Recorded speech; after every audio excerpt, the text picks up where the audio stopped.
Hi, guys.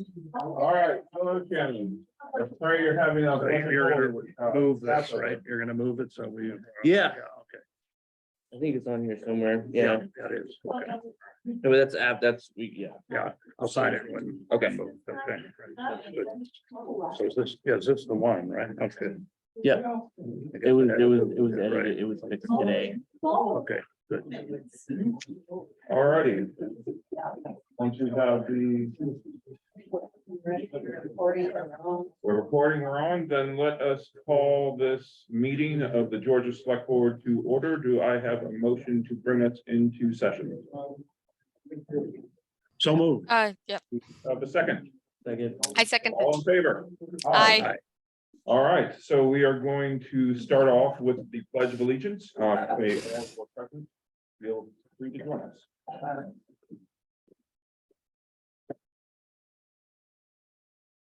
Pledge allegiance To the flag of the United States of America and to the republic for which stands one nation under God, indivisible, liberty and justice for all. So we have a hopefully brief executive session planned for this morning to start things off this evening. So when we will make the motion to go into executive session. Once that motion passes, we ask that you find a place to make yourselves comfortable. And then when we are done, we'll invite you back into the room. So we can actually go into that room there, so nobody has to leave this room. I love that. So what we will do is we'll excuse ourselves and you all can make yourselves comfortable here. What does that do for Shannon? Yeah. Thanks, Todd. That's a Can good you question. call my phone, Shannon? Sure. Okay, Oh, wait, I don't have your number. ready? Yeah, hold on. Okay, go ahead. 802. Yep. 373. Yep. 9512. Okay. I move we go into executive session to discuss personnel matters that premature disclosure may be detrimental to the individuals involved or to the board itself. Okey dokey. And do we have a second? A second. All in favor? Aye. All right. So I hope that there is some coffee in the other room for you all. We will be back shortly. Hey, guys, we'll be back.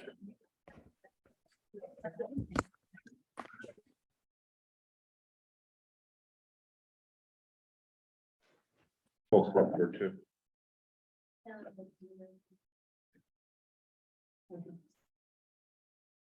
Shannon, are you able to hear us? You want to unmute? Nice young guy. Yep. Hi, I'm here. All righty. So let's move forward with our next agenda item. And that is to first off, welcome Nick, Brian, and Norm, our select board candidates. We would like to give you a little bit of time to introduce yourself to the entire town via our different one, over the television and over Zoom. And so why don't we stipulate, first off, you each have about 3 minutes. And if you can just give us a little bit about yourselves before we move into our next agenda item. Why don't we start off with Norm, are you here? I am right here. Oh, why don't we start off with you and then we'll go do Brian and then we'll do Nick. Okay. Well, I've been here in town for a long time, and I know a lot of people here. And I was on the select board years ago. And I was also president of the PTO, Georgia Teachers Organization. And I've been a lot invested in this town in 50 years' time. And I feel as though I needed to come out of retirement and probably get back on to the board of some sort to work with the different individuals in this town. And both my kids graduated from Georgia and consequently went on to BFA. And Georgia had, and I believe still has, a great school system. And I'd like to see that continue. Georgia's a neat town. I was born in St. Albans, adjoining town, and but I've spent most of my time in Georgia. As a matter of fact, we still live in a schoolhouse here, what was known as the Everett School. And just can't seem to graduate. It was quite lovely. So again, I've got a lot of roots here in Georgia, and I think a lot of Georgia, and there's a lot of fine people here in Georgia. And I feel there's more work for me to do here. And I would like to continue on, and that's why I'm here. Mhm. Thank you so much. Thank you. for stepping up, Norm. I'm sorry. And Brian, is Brian here? Yeah. You would talk a little bit about yourself. Hello, everybody. Brian Dunsmore, longtime resident of town of Georgia. Family's been here for generations. For my mother's side, my father's side is from St. Albans Town. Both farming families. I farmed for years here. We still own the farm and try to keep it open and keep the land going by running it out. We are a farming family.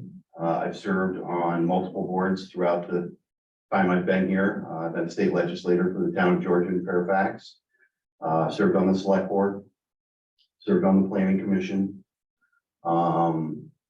Very calm, level-headedness I portray, so I can see both sides of most stories, and we can figure out where the middle is when it comes to it.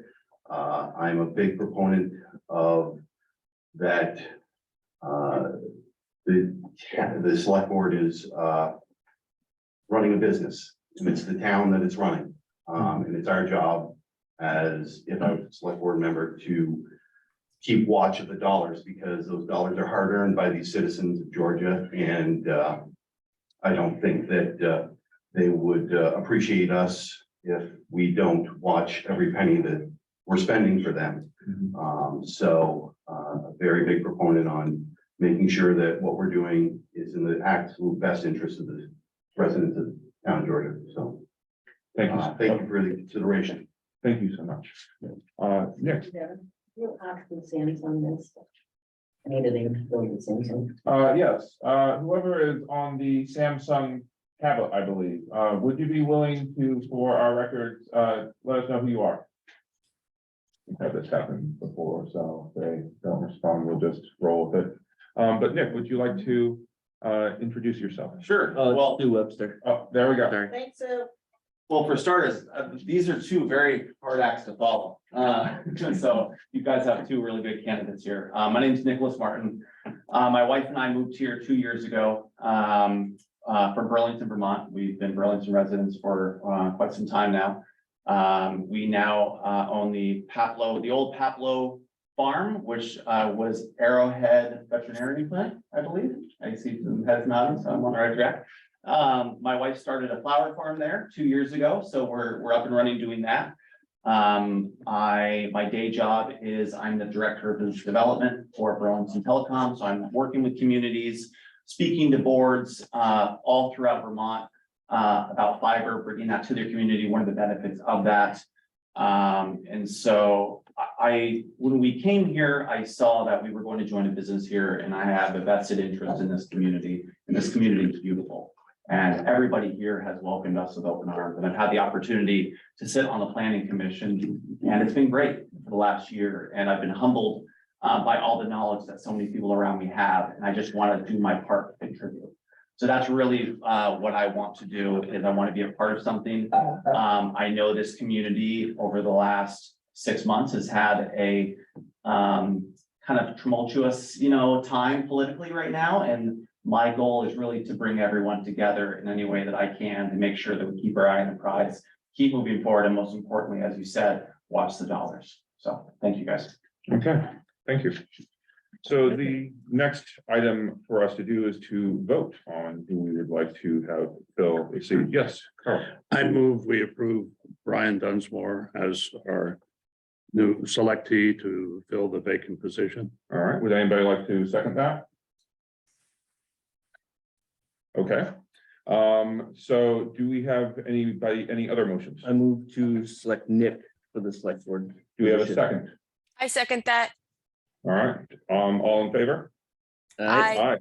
All right, well, Nick, would you be willing to take a seat? I sure will. Yeah. Thank you very much. Congratulations. Thank you very much. Yes. Yeah, actually, Nick, I think you have to resign. You have to resign. All right, so So I'll be sitting on the side. you'll sit on the sideline this time. And so, chair update. I can swear him in. Okay, Yeah, I still need to officially send you my resignation now. You send it and I'll forward the. Yep. all right, so, I can swear you. all right, I'll do the chair update while you get that underway. And so it's just, excuse me, church talk. Neighbors, friends. You Thank could you call for- us brothers and sisters.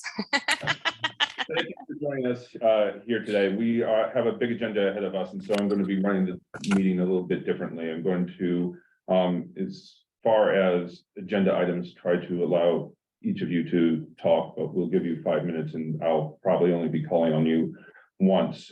We are aware that there has been talking about how there's people have been chatting about the structure of our meetings going forward, and my hope is, especially with special meetings, that I've worked with Cheryl and we should be able to narrow that down. So in the future, we are just talking about the items that need to be addressed at that point in time. But we are going to try to get through this meeting in a expeditious, which is a word that I love to say, fashion. And so in order to get things done, hopefully by 9 o'clock, I'm going to try to streamline things as I run this meeting so that we can get through as much as we possibly can. So please feel free to please bear with us. So that being said, we have, how are things going there with the resignation? I'm still pulling it up, sorry. All right.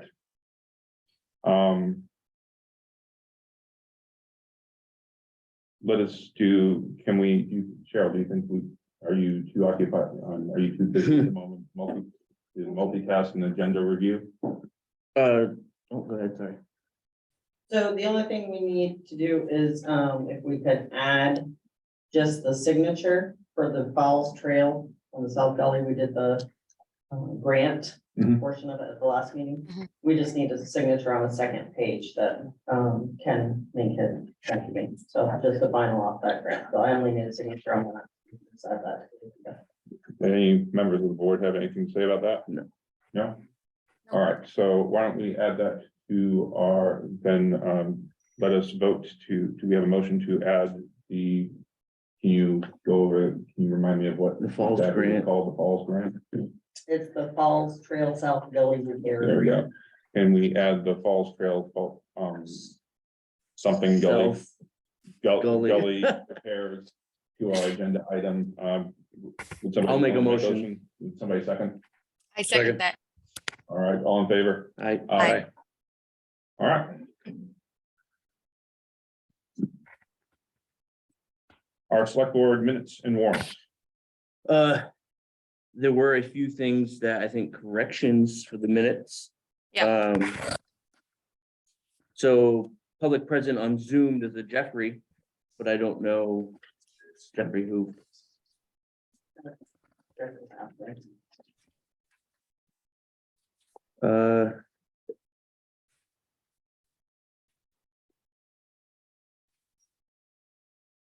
You're talking about on this current agenda? No, on the the- 27th, Oh, 27. the last line of public present Zoom, it just says Jeffrey. I see that. Yeah, and then Jana Fusion's name, last name was spelled incorrectly.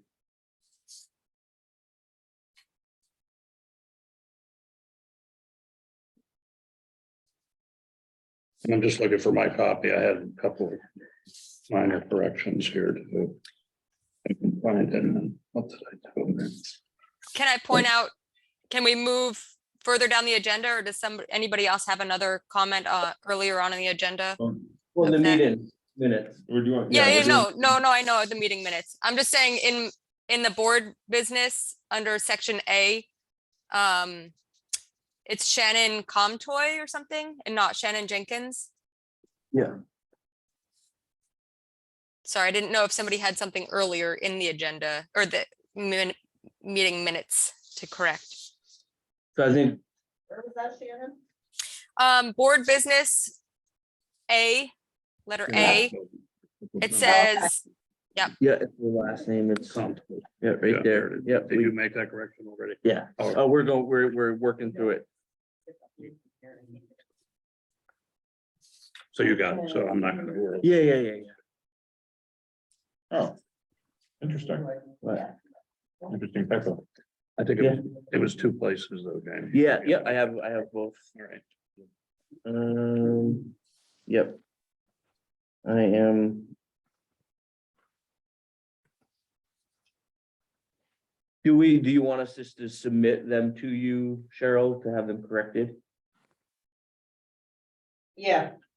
So I've got the corrections here. So we got Jenna Fusen and Jeffrey, And Shannon. and then Shannon on board business under A, Comtois.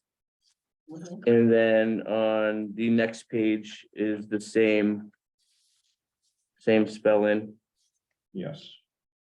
there is another, Larry Martell spells his name with one R. And Chuck Cross spells his name with one C.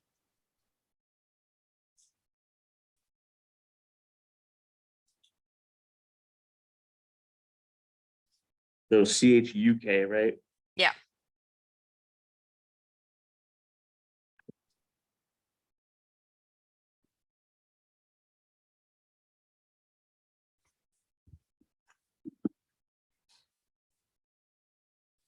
With those corrections, I move we approve the minutes of the. Was it the, The March 27th. yeah, May 27th. Okay. I'll second. All in favor? Aye. Aye.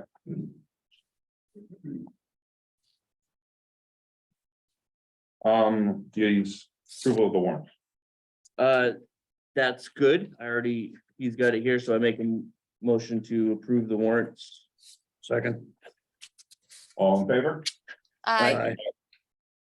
And we'll have You that. want me to go over and get the old, so you can learn the. Sure. All right, so we will be going to public comments. I would like to remind people that we're going to let you all speak at least once. 5 minutes. I have had a request for a community member to speak last. I'm going to honor that based off of the nature of what she wants to share. So just keep that in mind, and I will ask if anybody has anything that they would like to share, please feel free to speak up. We will give you 5 minutes to do so. Yes, back of the room there, was it Betty? I just want to suggest to the committee that's working on hiring a director for the recreation and a grant writer, that they seek out information from other towns, but that the other towns that they seek out the information from should be towns that are approximately the same size with the same tax base. Because there are many towns that have directors that have a lot of businesses in their town, and they really don't relate directly to our town and the cost that we can afford to pay over the long run. Secondly, I'm concerned that we may have set a bad legal precedence. And I would suggest that the committee, when they take a vote, that the voting members of the committee be people who are town residents and town citizens and taxpayers here, and not people from other towns. Thank you. Okay. Norm, I think maybe we should thank Carolyn Brannigan for all she's done for the town. She's done a fantastic job locally, Senator Carolyn Brannigan. And I feel as though you folks made a great decision with Nick. And now I'm gonna feel comfortable. We've talked a little bit and I understand where he's coming from. And I think he's gonna do well for the community. And again, thank you for your time. thank you. Thank you. Heather, Heather Grimm. I just want to read something because I tend to forget what I'm going to say. Georgia Select Board, there have been many changes in our community since COVID, some good, some not so good. Many of us have different opinions on what is good and not good, but this difference is a good thing. Having opposing views is a good thing. It helps us to see things from different perspectives. I do think we can all agree that negativity and tearing down others doesn't do anything to help. Most of the members on this new board discussed bringing our community together to bring our all voices to the table to be productive and positive. I'd like to say I can see this happening, but I have not yet. I have seen an uptick in hurtful and even suggested violent behavior on Facebook, which is a bad image for our community and most importantly, our youth. The people who have been the main perpetrators are people who campaigned for you and supported you. There's a ton of misinformation that is being posted as fact and not opinion. Maybe they don't have your okay to do this, but my question is, are you actively asking them to stop? This has only caused more division in our community. Many people are unhappy with the postings, but will not comment for fear of their local businesses being affected or being attacked themselves. I'm urging the select board to come up with a statement to publicly say that the actions need to stop. That you do not support this behavior and you want people to come directly to the appropriate person in order to address issues and or concerns. And not on the guise of, I've heard, or my sources and such. Our staff at the town office has had an extremely stressful working environment, and I would not be surprised to hear of people not wanting a job here due to the fear of constant attacks. I fear our only way to move forward is to acknowledge our differences and work to be respectful and understanding. So please, let's put this to bed, stop the unwarranted attacks, the misinformation campaigns, and expect that all sides work together to do what is best for this community. thank you. Do we have anybody else who would like to speak? Yes, in the back there. Katie Driver. I have just to follow on what Heather said, as somebody who's looking at our town page and part of the community events committee. When you go through our page, we're not highlighting so much the Foster twins and their chip cup. We're not talking about Ethan Masher and winning his first collegiate race. It is a lot of negativity. And as somebody who goes to other towns and you check out their Facebook pages, is there a way that, I don't know who the admin is, but can there be, hey, if it's negative, it's not there. That's not the best representation of this town. And yes, we have, there was a great Easter egg event this weekend. Why can't we promote that stuff? And if you do have a venue or something that you can go to, all of the emails are posted, go to you all. But it just, there's a lot of negativity and that's not a representation of this town.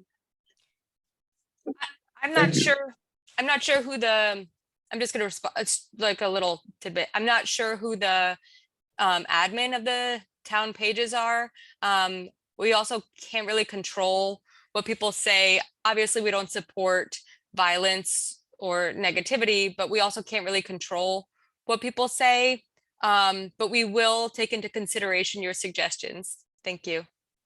Thank you, Shannon. We had a hand right there. And I'm sorry, I don't have your name down yet. Yeah, no, fine. I just wanted to ask the board about possibly putting up some don't litter signs on some of the high. Yeah. I didn't realize it, but I guess there's one that's on the agenda for Plains Road. I live on Little Road and there's a small section that I can walk 3/4 of a mile. and it's just strewn with trash. A lot of it, I think, is probably because there's not a lot of houses there, and so people feel a little more comfortable dumping at that point. I'm just hoping that maybe a couple of signs, give a who dump, or whatever the campaigns used to be, that we used to have, as just a regular reminder, you can drive down those roads. It'll start to curb some of that trash, but I understand there's been a lot of there's been a few other places in town that have asked for the same thing, and I don't know if signs can be done, but I would like to see at least something along that line. Done. Thank you. Thank you so much. Yep. Thanks. Do we have anybody else? Yes, they're in the back. Heather, I don't really understand that, but, I have a question for you. What is our standard policy for having a special meeting? Our standard policy for having a special meeting? 24 hours? Yes, Okay. 40, Letting the other board of members know, obviously. yes. Okay. Who sets the agenda and who approves it? The select board approves it, and we set I work with the select board sets the agenda. We work with the town administrator to do it. Right? Yes.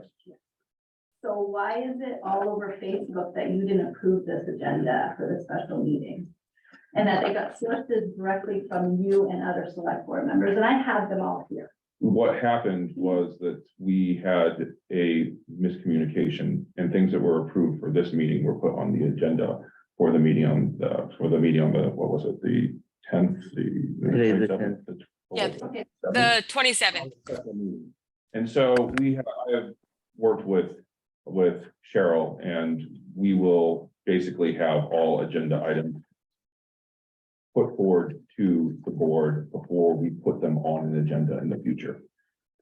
So who on the board though is going around telling people that it was not approved and that you guys were all blindsided? Nobody on the board is telling anybody that. I think what you're referring to is when we were in meeting, that there were some things that we weren't fully clued on, maybe. I'm not sure if there was people attending the meeting that maybe that's how information got spread. We don't post the agenda. Devin just puts information on the agenda that we'd like to that he would like to address. Cheryl does posts them, writes them up and posts them. So maybe there was a miscommunication in terms of who was attending the meeting, because there was the public at the meeting. So I'm not sure if that clarifies or answers your question. Not really, because they actually say that their sources come from you guys. So you do have control over certain individuals, and it just needs to stop. It's really sad to go on and see all of this.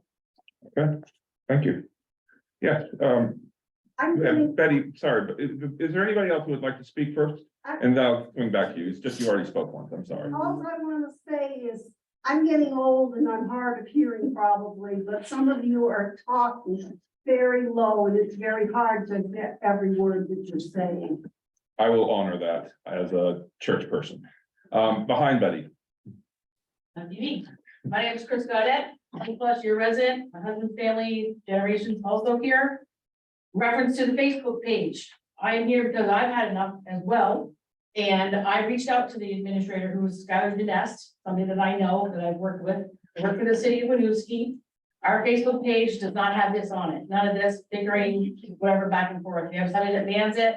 All it does is create hate and discontent, and people, and you can control what people say. You report it or you shut it down. And the guy in St. Albans, if it's derogatory, shuts it off. You guys can. Everybody's got freedom of speech, but when it comes dirty and it's nasty against people, then you need to end it or shut it off. Because it can be stopped and it can be controlled, and there's nothing wrong with that.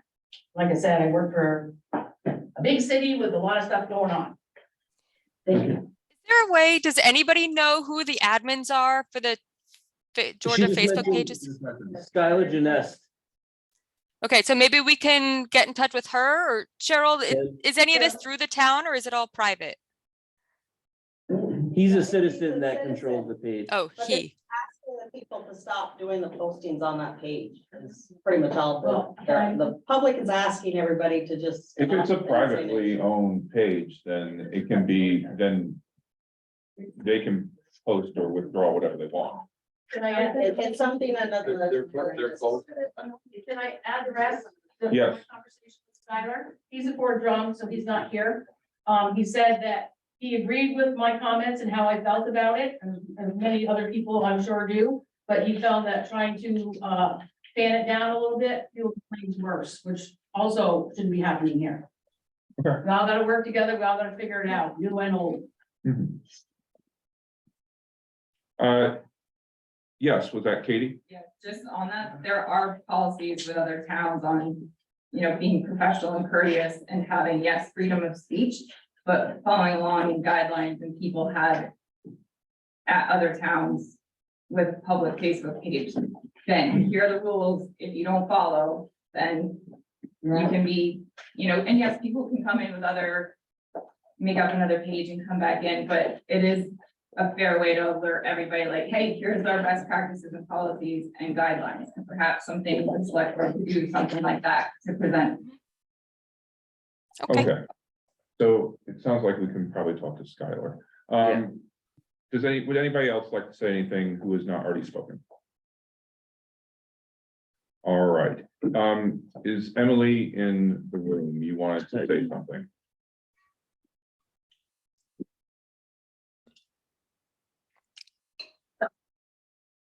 Emily Johnson.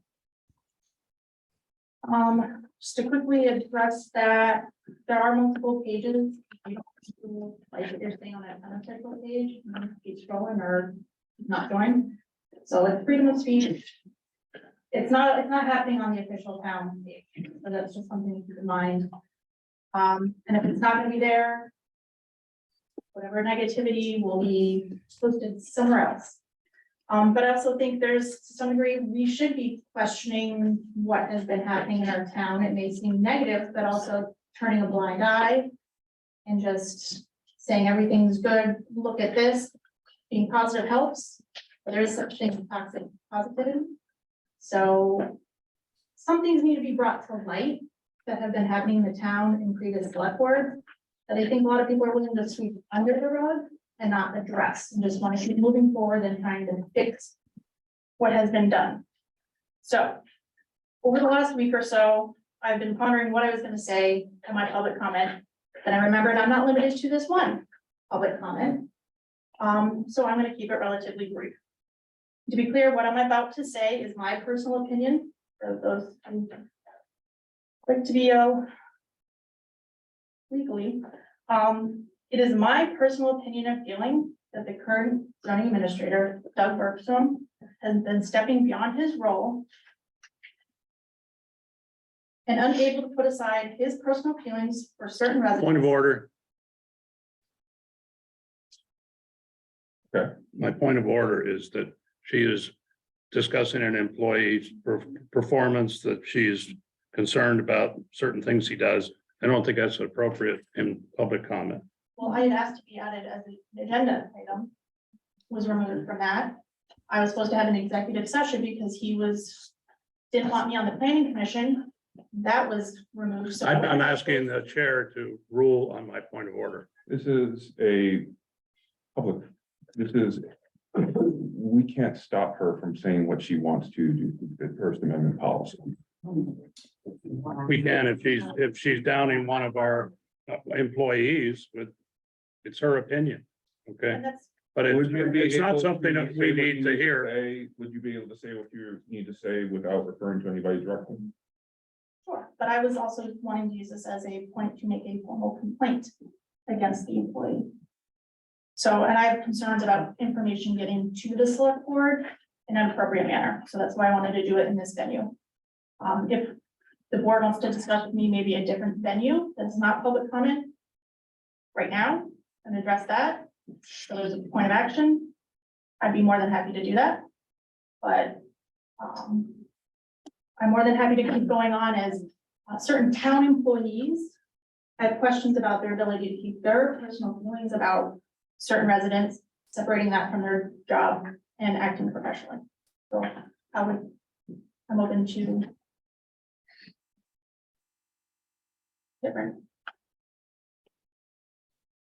We do not have any legal basis to keep you from using your right to speak in an open meeting during a public session.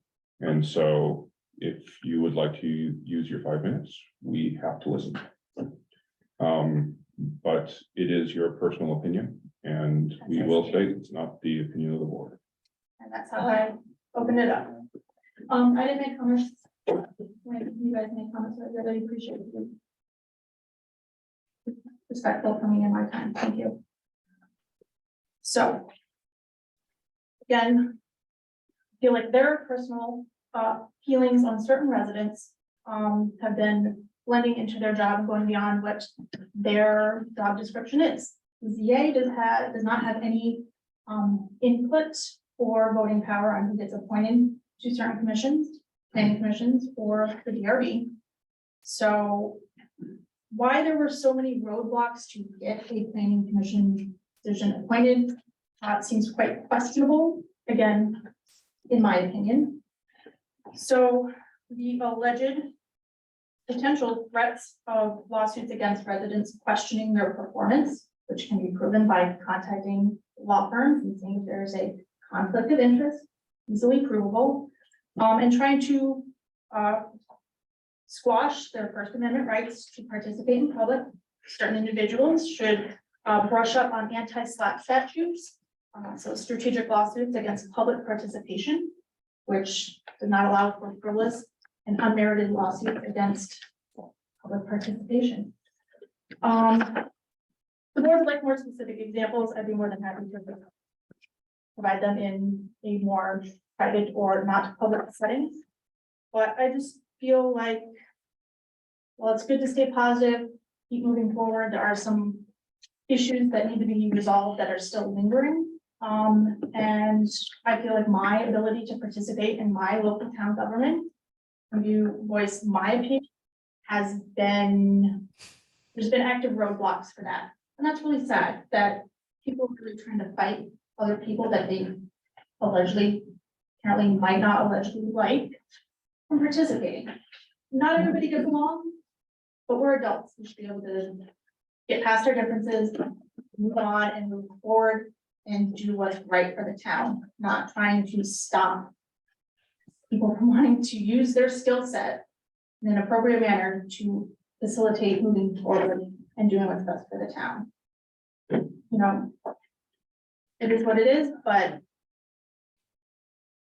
that is my opinion. So if you need something in writing with more specifics about a formal complaint, we'd be more than happy to provide that. All right, then let us move on with the meeting. My hope is that we can the way to move forward together.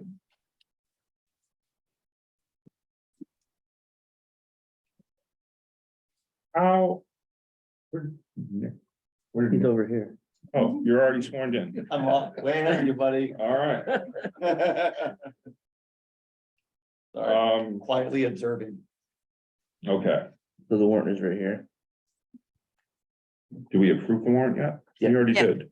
We just do the sign. Oh, thank you. And Nick, if you want, I guess we can scratch the name. Well, Nick's name's not on that one. Okay, that's fine. Is there a, it's not working.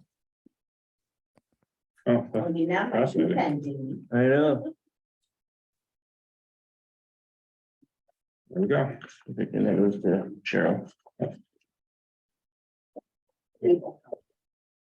Yep.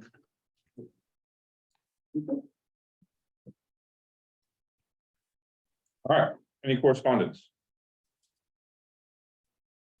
Nope. All right, then let's move into board business. Please keep in mind any public comments on agenda items are limited to 5 minutes. We'll be starting off with our opioid settlement action. Did everybody get the opportunity to look at the attorney's review of the settlement action? Yeah. We got. Carl has his hand raised. Yeah, I move we renege and do not sign this agreement. It looks like the money will still go to the state if we don't for remediation issues relative to opioid. And I don't think we as a town are in a position to spend those funds appropriately if we did get some. So I believe we should not enter into this agreement. Okay, do we have any other comments that the board would like to make? I made a motion that we. Oh, renege. would anybody second that? I think that we should, I do think that I'd like to consult. I don't want to just end it right there. I'm a little nervous about, Doesn't sound like somebody is going to second. So we can't- Then you can't discuss it. On relation to the agenda item, Ken, would you like to? Can you relate what you're going to say to the agenda item? yeah, sorry. I was just nervous about not signing on right now. I did read some of it. And I agree that we maybe not be in the position to sign on. I'm just a little nervous of having it kind of a short. Do you understand what I'm trying to say? You didn't make a motion. No, Carl did. But nobody seconded it. We need to second it before we can discuss it. He said he wanted to renege on it. I didn't, well, what I'm saying is I move we do not enter into this agreement. So, right, that's what I meant by renege. Okay. They're asking us whether we want to sign on. My motion was that we do not sign on for the reasons stated, that the state will not lose the money because we don't sign on. And I don't think we as a town are in a position to implement this, any of these programs that they talk about for remediation. So to clarify, let's just make a motion to open discussion on the opioid settlement. Would anybody be willing to make a motion on that? I make a motion to open to discussion for the opioid settlement. Somebody be willing to second that? I'll second. All right, all in favor? Aye. All right, so now we are in discussion on the opioid settlement. You would like to renege. Well, I will restate it. Maybe renege is the wrong word. I move that we do not enter into this agreement, which I believe we have to do by the 18th of April. Is the due date, and that's one reason it came up today. It was a lot of stuff on half of this packet is that whole question, okay? I read through most of it. I just think it's unnecessary, but I move we do not join the action, and the state will not lose money because we don't. Okay, and would somebody be willing to second that motion?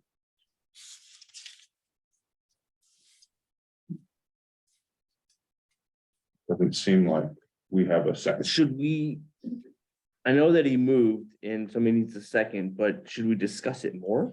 Yeah, I'm wondering if there's a possibility of someone other than our lawyer that we can contact about this. I believe that there was someone through the state that we can contact about more information about this. I do understand, Carl, I agree that our town is small and that we don't have some things that other big towns have. I just want a little bit more information about how a small town would implement something like this before we don't sign on, just because I'm nervous about passing up the opportunity without contacting the State House and seeing if there's a liaison that we can chat with about this. But to be clear, I because move, no, since it wasn't seconded, Devin. right, I move we table this item. okay. Would somebody be willing to second that? I second that. All right, all in favor? Aye. All right, that is 3, it passes. And so we will discuss this at a later date. Our next agenda item is the Todd will present to us on Public Works. So I've got a few things for you. I think you've got a copy of them in your packet. So I have a failing culvert in Georgia Industrial Park. It was put in the budget to replace it, but I'm just looking for the board's permission to start the engineering process of that. I did my 3 estimates. I had anywhere from 7,000, 8,000 to 15,000 and a $20,000 estimate. I'm looking to spend 7,000.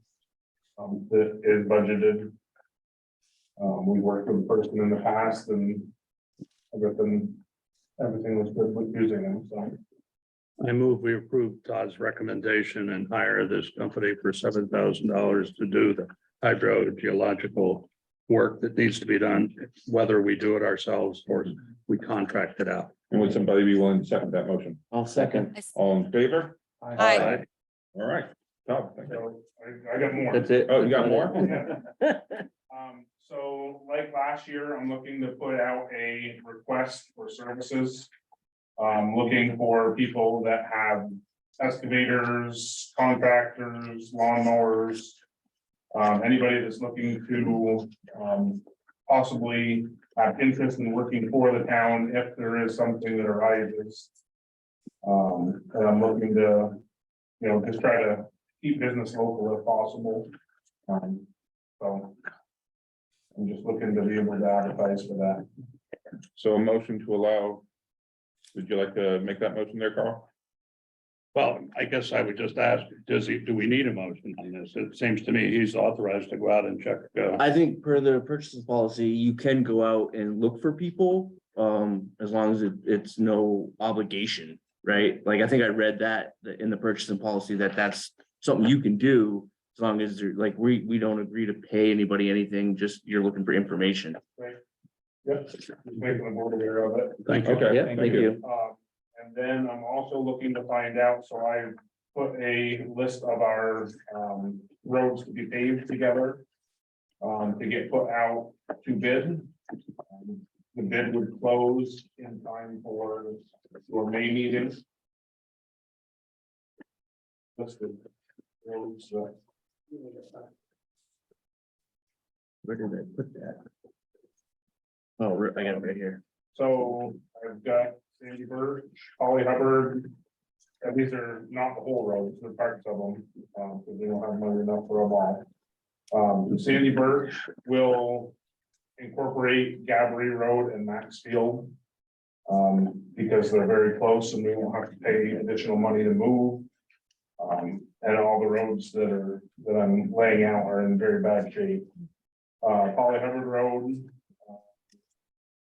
There's a small section on Stonebridge Road as well as roadside acres. We're gonna have to completely redo, remove the asphalt and put a new base down. The Jed Shepherd Road. Pave Browns Road. In the budget, there was money to pave the new garage and the old garage parking lot. So that's in as a bid alternate and also a bid alternate for Middle Road and Holly Hubbard Road, which incorporates part of the bike path, Champlain Bikeway that goes through. That one, I'm looking to bid it. And unless the price comes in really low, we're probably not gonna have money for that, but I submitted for a grant for that one. Mhm. So we'd only have to pay 20%, and we'd have until June of next year to do it. So, Thank you for that. Carl, Yeah, just a question. You may be able to answer this, Todd. But I thought I saw a petition some time ago for people on Carpenter Hill Road, okay, that were moving to, or how should I say, suggesting to the select board that they pave Carpenter Hill. Yeah. So I was just wondering what the status of that was. Has that been considered or turned down? it was definitely considered, but at this point, I don't have money enough to maintain my paved roads Mhm. to get in and start paving dirt. Hmm. When the ones that we That's have right. now. are Okay, paved. this is paving existing road, or asphalt. Okay, all right. One question I have is a inch and a half overlay, is that sufficient? Like, That's normal. Is it normal? States back, yeah. okay, I mean, because we all know how the interstate turned out, so, That was 3/4 of an inch. oh, okay, there you go. All right, so, I mean, if you're happy, then I'm happy. I move approval of Todd's suggested paving of the roads he's suggested. do we have a second? I'll second. I second. All in favor? Aye. Oh, hold on before we vote. Right. On road, I assume it's where you left off, in the straightaway. To the intersection, yeah. Okay, all in favor? Oh, sorry, I keep on rushing to the end here, yes. On Todd's proposal for the culvert placement in the industrial park. I wonder if you would look at the entrance part, with the advent of the 54-foot trailers. and those rigs are cutting that corner more and the shoulders, they're riding out on that shoulder. It was designed for smaller tractor trailers and he's paying that. Since they're there, it's 15 feet wider than what it was 10 years ago. But you can see there. Yeah, we've made, maybe that's the time to look at it. Yeah, we've made, well, they're not gonna be paving that section there. Yeah, they're gonna call it right, very close. Did we move the question yet? No, we are moving, we're going to vote. Betty? I have a question of Todd, but it isn't on this. I don't know whether you want me to ask it now or ask. On the town common, when you go by after a rain, there's a ditch that's just about level full and it's where it comes down from Henderson's. There is the problem with the ditch that comes down across the town common, or the rest of the ditch down through there is just about empty, or the water's running, but that ditch gets just about level full. You wonder whether it's gonna come across the road. Yeah, the ditch all along Route 7 isn't in the scope of us as the town, it's the state, but that whole ditch is completely full. It all needs to be washed out. I've had many, Ken Henderson's in the back, had many conversations from him. All the sediment and everything that's causing this is all coming from property owners above. Oh, So it's not the ditch that comes down across the town that we own, it's. Right, So that, have you contacted the state to see if they'll clean just that little tiny section out? which year? Every year. They are. all right, neighbors, if you have any further questions, it sounds like you can get in touch with Todd, but I'd like to move us along in the agenda. So all in favor of Carl's motion, please say aye. Aye. All right, and so do you have anything else that we can? Sophia, all right. Next item on the agenda, planning commission appointment action. Susanna here? Is Susanna here? Yep, she's over there. Hello. Would you have an appointment for us? Do You have two. Emily Johnson and Jared. Wait. Are the two names that we were recommending. Okay. For a, We have two openings. you have two openings. All right, so, You're welcome.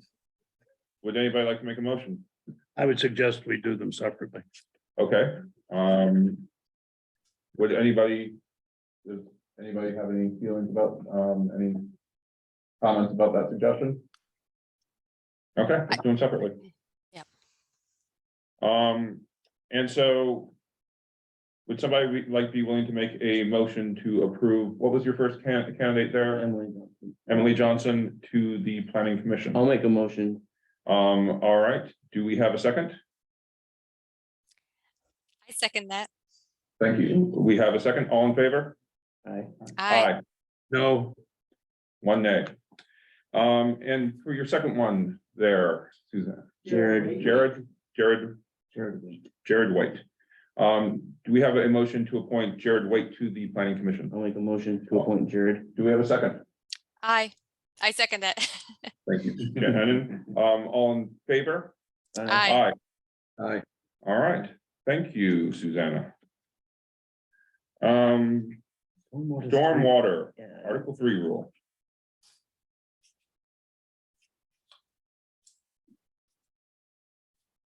Do we have somebody who will be bringing us up to speed on that?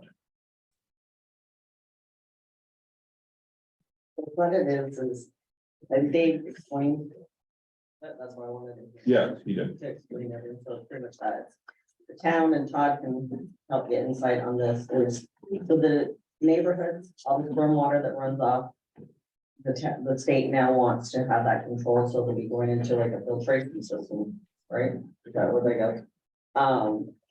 That would be at the expense of the town unless there is a homeowners association to go in and do it. So it's a 3-acre rule. Yeah. Can I request that we have an informational session for anybody in the town that wants information about this? Can we perhaps contact A&R or DSC or some representative on their end so that we can have an informational night so all of our questions can be asked by them specifically? Can I request that, or does anybody have an interest in that in that I think idea? That's something we can probably work. I don't know. Is there any time frame on this? Like, It's gotta be done by June. So we've got to Yep. move this along. And there's only 2 developments that this really affects for us, right? Just- Right. Yeah, so. I move we are looking table at, this motion or this Sure. item. you want to just push it instead of table it? You want to just push it to Okay, another? I will say, let's move it to a meeting in the future. Let's say what's our next one this month? Can we- 20 Can we push it? Sorry, can we? We don't want to push it up There's too a lot far. of steps that have to Yeah, be done to exactly. do Okay. this. The next one's on the 24th. And we do have, one development here tonight that's ready and the attorney has the information. So I don't want to keep them held up Okay, all right. either. I wasn't aware of that. We had somebody actually here. There's somebody else is here for it there, yes. Would they like to make a comment? So, so we're moving this along, but I don't want to table it because then we'll miss deadlines. Right. Well, do you want to just, is it okay if we push it to the next one? I know that it's, Wait, I'm sorry, who is here that is going to address it? From Hidden Woods and Forest Glen. I am, They have their. I removed my agenda. motion if. Thank you. it's We don't have activated. a Okay, homeowners association, so and I move we hear from, Forest Glen do does- we, they do. Yes, and the paperwork is in your, I move we hear from the Glen, I can forget the name, Forest Hidden Woods. All right, then that was a motion. We have a second. It's on your agenda it is, Yes. where, and the paperwork's in the packet. I'm looking for that now.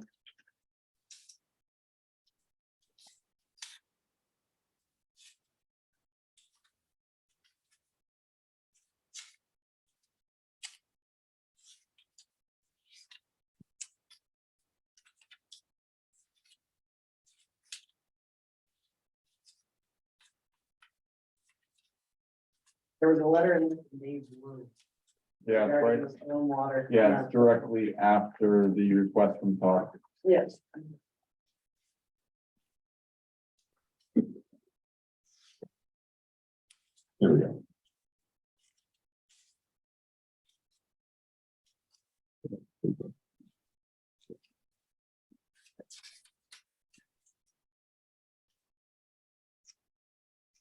Okay, so they would like us to, they recommend that we enter into the agreement. That's what Dave was saying. Why don't we just do that? We'll take a vote on it. Yeah, So Dave would just, we go over the agreement once, get everything. Yeah, right, so, Got all the stuff, we've got the draft agreement. all right, so I guess the motion would be to So- allow Dave to enter into, so the process is that we enter in with these two, and then it goes to the lawyer, right? Okay, So I've sent all the information that I have to the attorney, okay, so he will review it. Put in what he needs to do in the draft document, which I believe Robert has seen already. over here.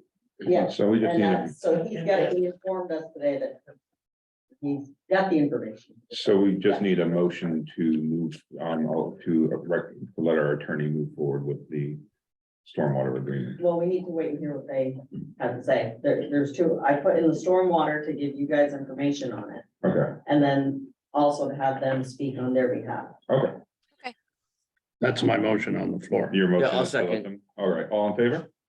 Aye. Aye. All right, sorry for the confusion. No, that's no problem at all. So I appreciate it. Sounds like we're the first homeowners associations to come forward to you, so, and we anticipated that, so we have a little bit of information that we'd like to share with you. So this is regarding stormwater permit number 5472-9010.R, and it's a renewal of a permit that was originally issued early 2000, from 2001 to, and amended, I think it was 2006 or 7. So we're asking the town of Georgia to assist us with this renewal. It caught us completely by surprise, and we need some help here. So it's a complicated permit because it includes 3 parties. One is Hidden Woods Homeowners Association, and we're a nonprofit HOA with 23 resident homeowners. I'm the president. My name is Robert Charu of Hidden Woods, and I'm representing Hidden Woods Homeowners Association. Next to me here is Dennis Boucher. He is, again, representing Forest Glen Homeowners Association. And it's another nonprofit HOA with 19 residential units. Finally, the town of Georgia is actually a party to this permit as well. So we have 3 parties. You know, both associations are almost co-located. They border up to each other. And then Georgia was brought into the permit process. I don't know when, but there you have it. You're part of it. So the association and town of Georgia are co-permittees on a stormwater permit that is currently due for renewal. The current permittees each combined exceed the 3-acre rule, which I think you're going to be getting more information on later. But if a stormwater permit equals 3 or plus acres, there's a higher standard that you have to comply to meet with the state standards. According to our engineer, we have slightly over 6 acres of impervious surfaces. So that triggers a new standard for us that we need to meet. However, if you look at each individual unit within the permit, Hidden Woods has 2.16 acres, Forest Glen has 2.33 acres, and Georgia has 2.51 acres. So if we could tease apart the permit, we would all fall underneath the 3-acre rule. And, you know, we want to meet our obligations. You know, don't get me wrong. I think it's very important that we manage stormwater appropriately. But we also think that sort of these permits, when the permit was originally contrived, first issued, it was a contrived gathering of 3 entities that really don't have any business, I think, as a joint permit. I talked about Act 64. That's the new permit process for enhancing Lake Champlain water quality. The first step in the process is to file a notice of intent with the Agency of Natural Resources. The associations have signed off on that notice of intent, but the town has not. And therefore, the permit application that we have before A&R is administratively incomplete. And I understand that the town is holding off joining the permit renewal process, the NOI, until both associations agree that they will absolve the town of having to pay for any improvements or maintenance of the stormwater system. So far, both associations jointly have paid $9,000 to our engineering firm to administratively handle the NOI notice of intent with the Agency of Natural Resources. But again, we're held up at the state level here. But if we don't sign the NOI by June 5th, our application right now, which is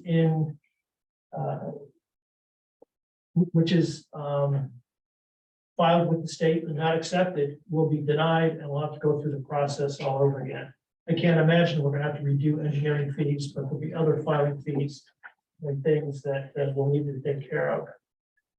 I'd like to introduce Dennis Boucher, who is the president of Forest Glen, and he's going to talk a little bit about the notice of intent, et cetera. Devin, Yes. can I just ask a question? Sure. All right, You said the state is holding this up. I didn't quite understand that. No, our town is. The application is incomplete from their point of view. That they don't Because have a the sign town off. hasn't entered in or what? When Thank was that? Sorry, just to clarify, when was that when should that have been done on our end from the town? Well, from our perspective, the notice of intent was filed with the state of Vermont in late December. Okay, Looking for, the NOI being submitted to them by January 1, and we complied with that, but we knew Okay. that, the town was unwilling to participate at this point. Cheryl, Without the notice of So intent. we had to wait until Dave Brew got us the letters. He was on vacation and this and that. Dave is still working on it. As soon as it gets back to us on how we can move forward, we are aware of the deadlines and it should be before June. okay, so So- Dave is our lawyer. Yeah. Yeah, we briefly spoke about it earlier. Okay, yeah, is there a way for us to, are we just at the mercy of the lawyer? Cheryl? Yeah, We're just- okay. We're just waiting until we'll draft up the contract, I guess, that he wants for everybody If I to could sign. further this a little bit. Yes. because I think it's pertinent to the question. So where we're at now is the notice of intent by the third party, the town needs to be filed, otherwise the permit won't move forward. The agreement, the stormwater maintenance agreement, there is an existing one signed in 2007, I believe. I couldn't find the final fully endorsed version, but the previous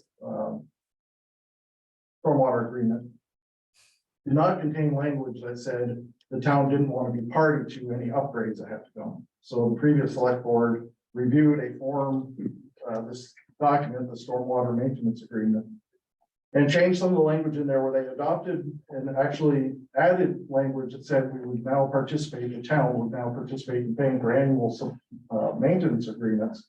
So the $200, $300 a year that we're having to pay the state every year, we've been paying for about 18 years now. The town, or the associations have bore all that expense. The town hadn't been party to it. So the new document says the town will be party to routine maintenance, but will not be party to upgrades such as the one the state's now imposing on us. So the state that we're trying to work through with the lawyers that has several paragraphs within the language that we're not okay with, because it basically says the town's not going to be party to upgrades. We're not going to join in on that. We're being told by engineers it could be up to $150,000. That's after the $30,000 that would be required for engineering and the $9,000 that we've already spent. So we're looking over $180,000 for homeowners above and beyond taxes and their association dues already. So we're just looking to split things fairly, that the town participate in their third, our third, and we'll hope for grant funds from the state. We're being told the state will fund up to the $9,000 that we've already put forward for engineering with some grant funds. It's not guaranteed yet, but that's what we're being told. The $30,000 that's to come for engineering with third-party engineers would very likely also be covered by grant funds. And we're more than happy to share those funds back in the respective percentages with the town. What's unknown though is the $150,000 potential, and that's based on a $50,000 per acre assessment that the engineers felt we might have to comply with. We're hoping the A&R and the engineers will come in much, much lower than that, but we don't know right now. So it's just this big risk on the town with this maintenance agreement, not wanting to participate in upgrades, but only on the routine maintenance fees. This is where we're kind of hung up. We're not really willing to sign off on the agreement.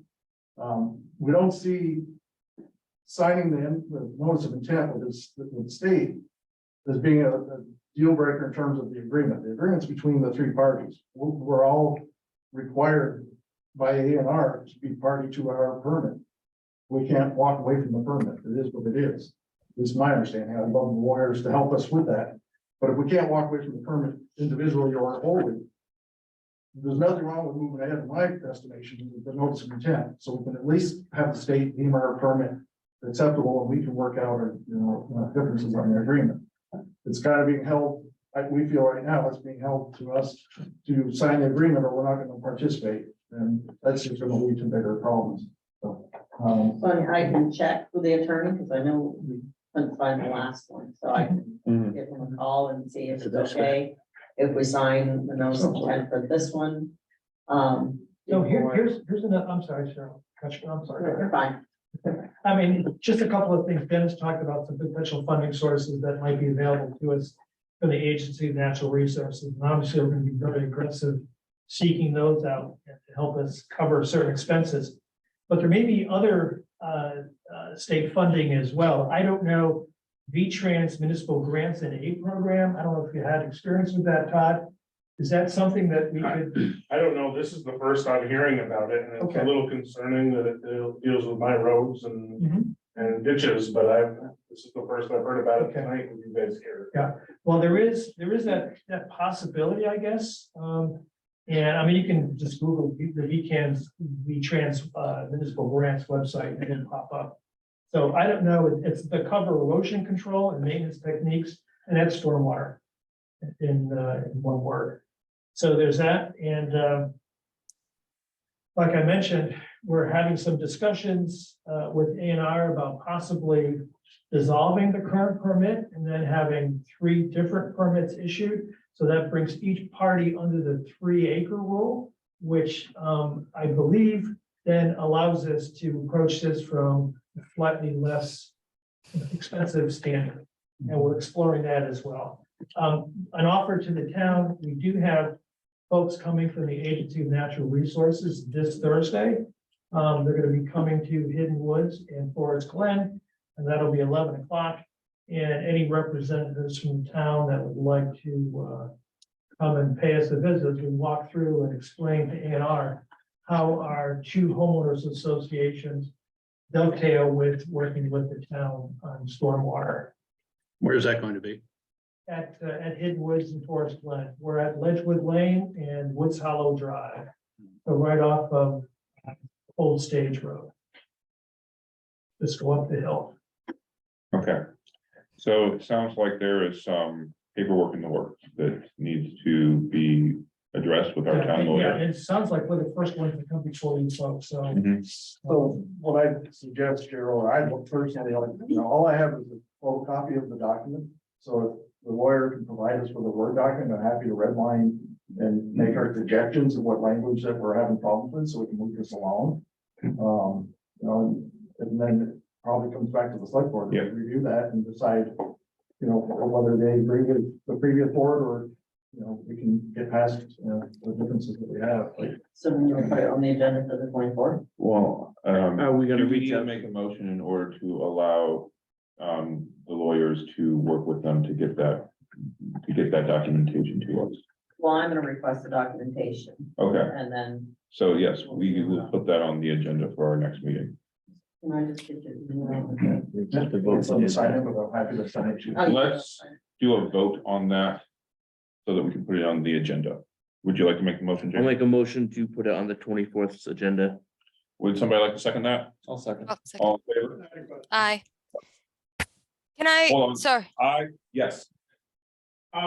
So is it my understanding Woods Hollow Drive is a town road? The town took it over, right? And the reason the town has a whatever 3rd interest in it is because of the road.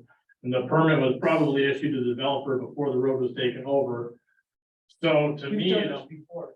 was that? You've done this before. I was on planning commission for 8 years and I actually was on the board when Stewart, whatever his last name, rest in peace. Came forward with that design, which after the whole project, which I thought was a pretty good plan. My concern is I think what we should try and do is separate out the road from the rest of it, because I'm assuming the rest of it's like impervious roofs and driveways and whatever town cul-de-sac or something that isn't part of the. So to me, it would seem like the best way to handle it would be to have the town take over the town's portion and not have to, every time the permit comes up, go back and deal with the homeowners association, because we have 60 some odd miles of road in this town. And I'm assuming they're all gonna have to have a stormwater permit at some time or renewal or something. Is that where the state's going on this? it's So, it's I a- mean, okay. to add it to, to separate out the public portion of Woods Hollow and different developments and just add them to the road, so you don't have to be party to an applicant or something, would, to me, be the way to go. And I think that's the way the attorney's looking, because otherwise we have to get involved with easements with all the property owners. It turns in messy. Can I request, Todd, do you have an interest in meeting with the A&R representative when that person goes to the HOAs? Do you have a bit availability or interest in doing that? I'm gonna look to see what I've got planned for Thursday, but yes. Okay. I think that, I mean, it would at least be, give you information that you probably need anyway. And if I was there, I would attend, but I don't know if anybody else from the select board is able to take the time. And if not, then maybe I can link up with one of the people from the HOA and do it on a cell phone or something like that, or whoever the A&R representative is. I would be happy to get in touch with them also, just so that we have more information. Just so it's not coming from word of mouth, or, you know, I think this could be potentially an expensive project if we aren't keeping an eye on what it is that we need to do. Okay, do we have any other? Yes, And- Carl. Just could I have the time of that meeting again? 11 o'clock. On Thursday. And Nick, I will do my best to go, especially if Todd would pick me up. In the big truck. I can't see that there, so if you have anything to say, speak up. He's absorbing. Emily? When this permit renewal first brought up to the town select board or town administrator's attention? Then that was brought up to the association, so about November. I remember hearing talks with Luciano about that. So just curious why bottles of gyms in there. So, curious. Thank you. Do we have any other topics of discussion on this matter? Mm-mm. All right, then I believe that we are, and I believe we voted to go on to the next agenda, so we're on to the next item. And Dennis, you already had your opportunity to speak. That's right. All right, then we are on I believe, the approval of the trails policy action. Do we have anybody who would like to open discussion on this action? Tony? Yes. I don't know if I have. What you are looking at is your town policy 2 pages. I have before me the trails ordinance. We have, I did want to make a mention that I do have an old, I have an old copy, but I did see an email with the updated, and I do approve for when we are going to make a motion to approve. Right. And I also saw enough to feel comfortable. Anybody else have any? What are we doing? The trails. Approving the trails policy. Trails policy. Well, I did see, I think, 3 versions of it. Okay, Yeah. And that's what I wanted to make sure we were talking about the same one. I think that's what Tony is referring to. Okay. So would you have like anything to say about the latest version of the policy? When you're looking at, does it involve the permit? You get on that plan? One of them, there is a permit here, I see it.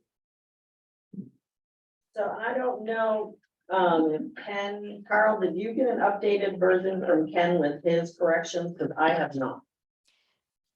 So I don't. He know. might have sent it to me. I know, I Yeah. saw something, he was asking me, were we gonna do something with it tonight? So. Yeah, I saw it as well. Okay, 'cause I did not get that email, so I only have the last one that he had mailed me. But I do have some of his corrections and emails that are in your packets to go along with what he said. So should we, Go ahead. I was gonna ask, should we make those corrections before we vote on it? Yeah, I would recommend, or I would move that we move this action item to also the 24th. And in the meantime, we make sure we have incorporated all these specific changes that were suggested. Okay, we've already moved this Is before. that reasonable? Yeah, I would like to, sorry to interrupt. I would like to adopt the latest version that he sent, because we have pushed this off, and I do want to move this forward just because of the timing of the year. Shannon. Well, we're in discussion right now. Oh, I can send this latest version I have. It was Ken sent it on March 24th at 9:38 a.m. I can forward that to Cheryl. I'm not sure why Cheryl didn't get this latest version, but wasn't there an email in our packet about that? The one that I have is the last one, but I was told there was one that he made corrections to, since I've gotten this one. I have several emails that I think you were using to make these updates, Cheryl. Yes, I have. yeah. all those. Right.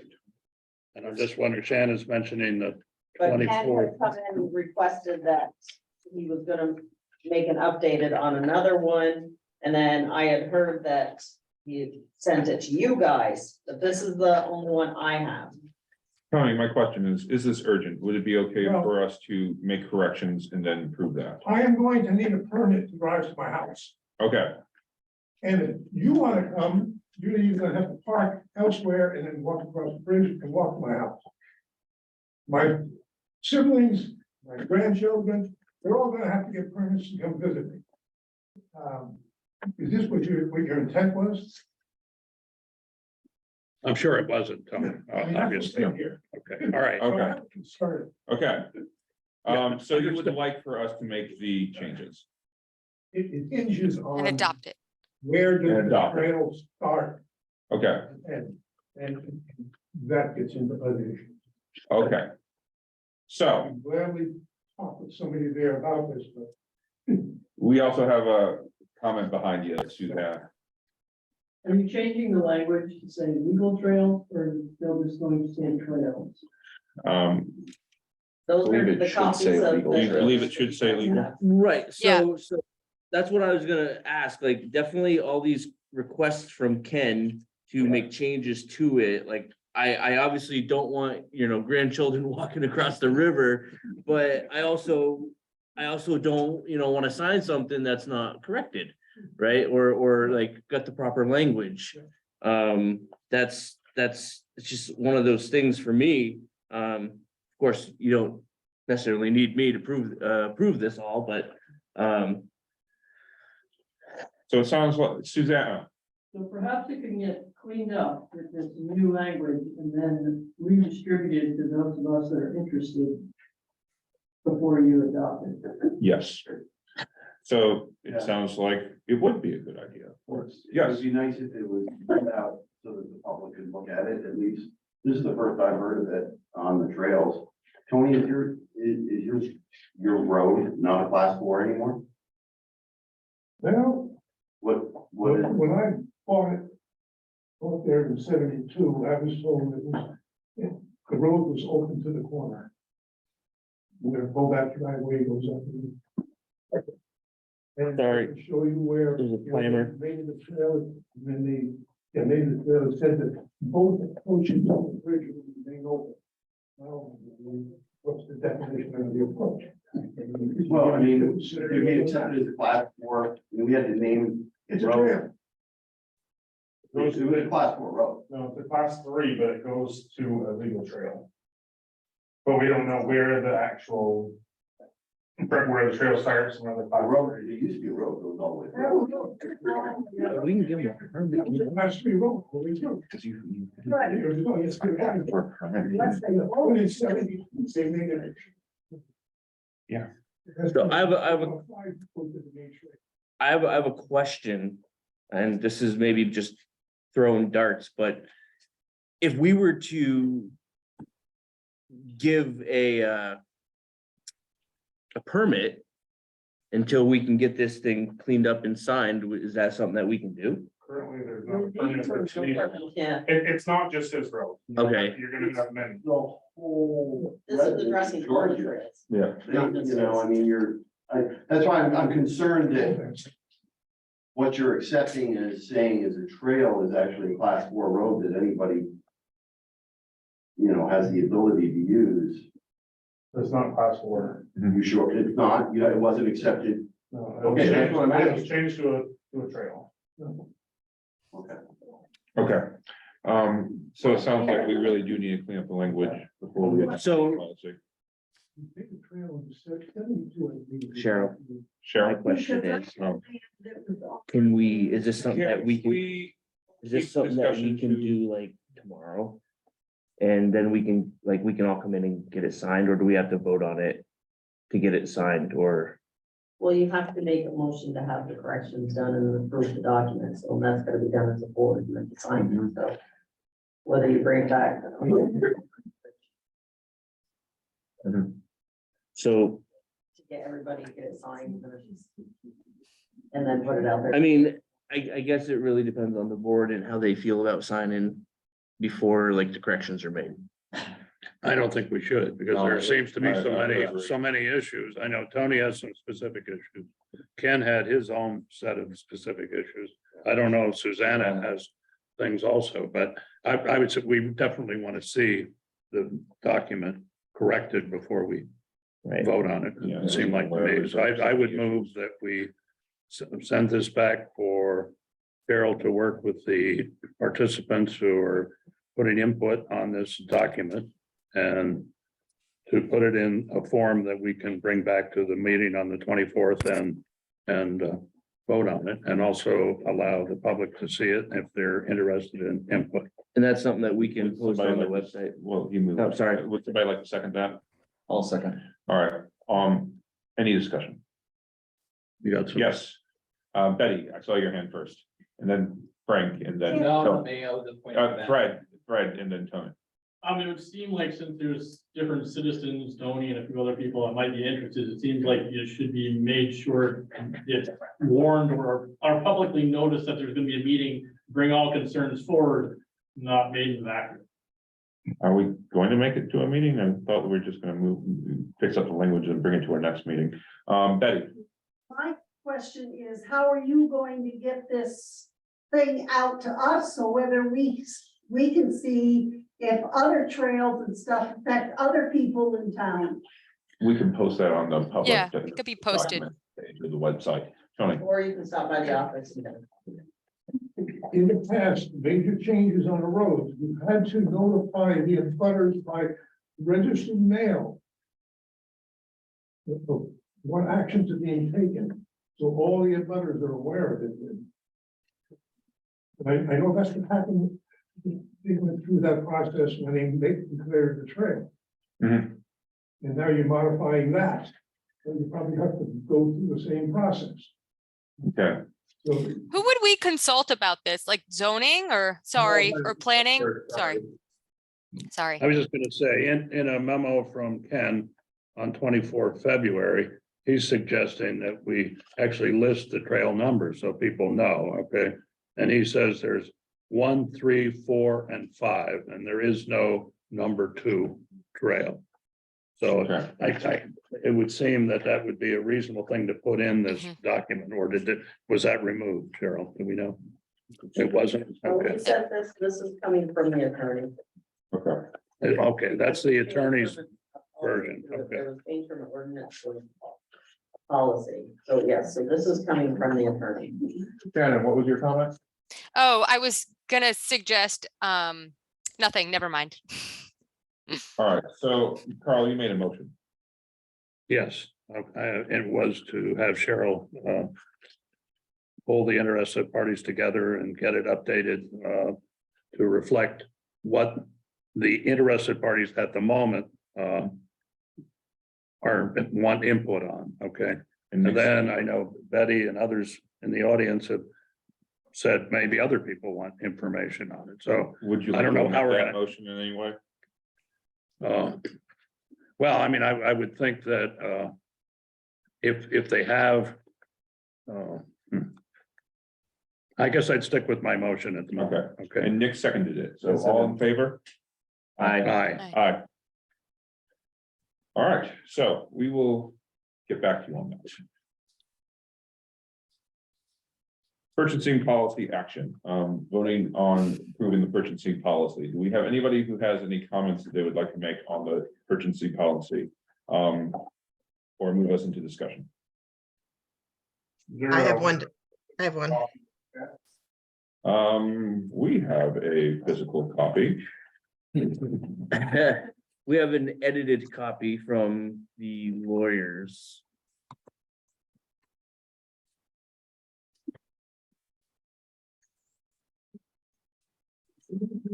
I have one comment, Devin.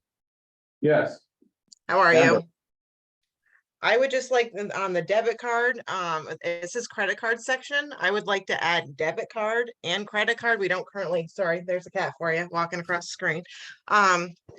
We currently don't have any credit cards. We do need to work on that in this calendar year.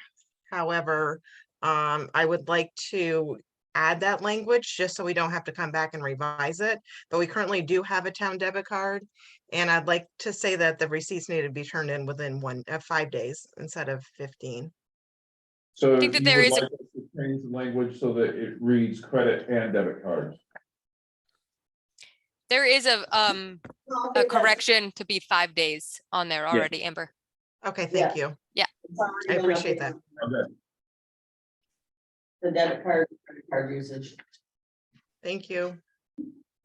Do we have this available in the public documents section of the town page by any chance? No. Okay. Do we have any other comments or changes that folks would feel should be made? I had one, part, is that 6, Article 6? I think, that we should, the board should be probably copied on all correspondence with the attorney. How would you like to see that reflected in Article 6? Oh geez. It says, courtesy copies forwarded to the select board. That, I think that. Is it really a courtesy? Like, we should be copied. And just one other thing here. It says responsibilities of the position for which they have been appointed. Like, it's just, and this is a question for you, Cheryl. Are you appointed or are you hired as an administrator? Higher. Okay, so I think that the appointed probably needs to be changed. Which are you in? Article 6, number 3.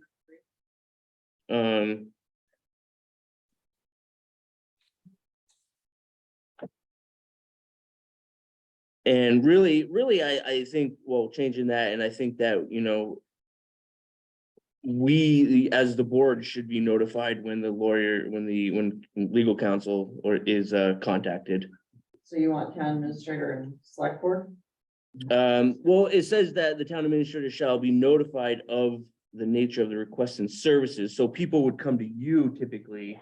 But would it be, I think maybe they should just, they could email us both, right? The board Right, that's and what you. you want to put town administrator / select board. Yes, please. Yeah.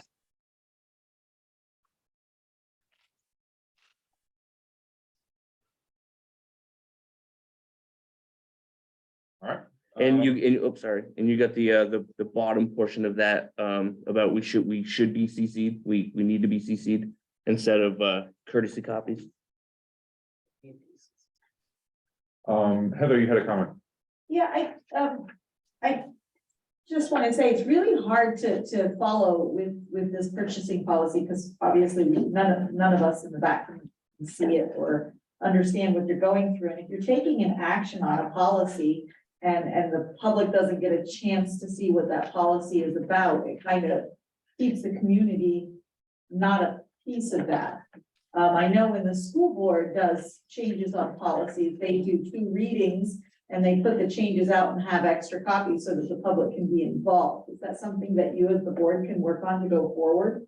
Because it would be nice to be able to have, maybe we might see something in that policy that would be like, oh, what about this? But we can only go based on what your old policy that you're No, I honestly think that's a great idea. We actually got this back from the lawyers and I had like all intentions of seeing what corrections we could make and, yeah, I would love to find a way to include the community and looking at it and seeing if there's any.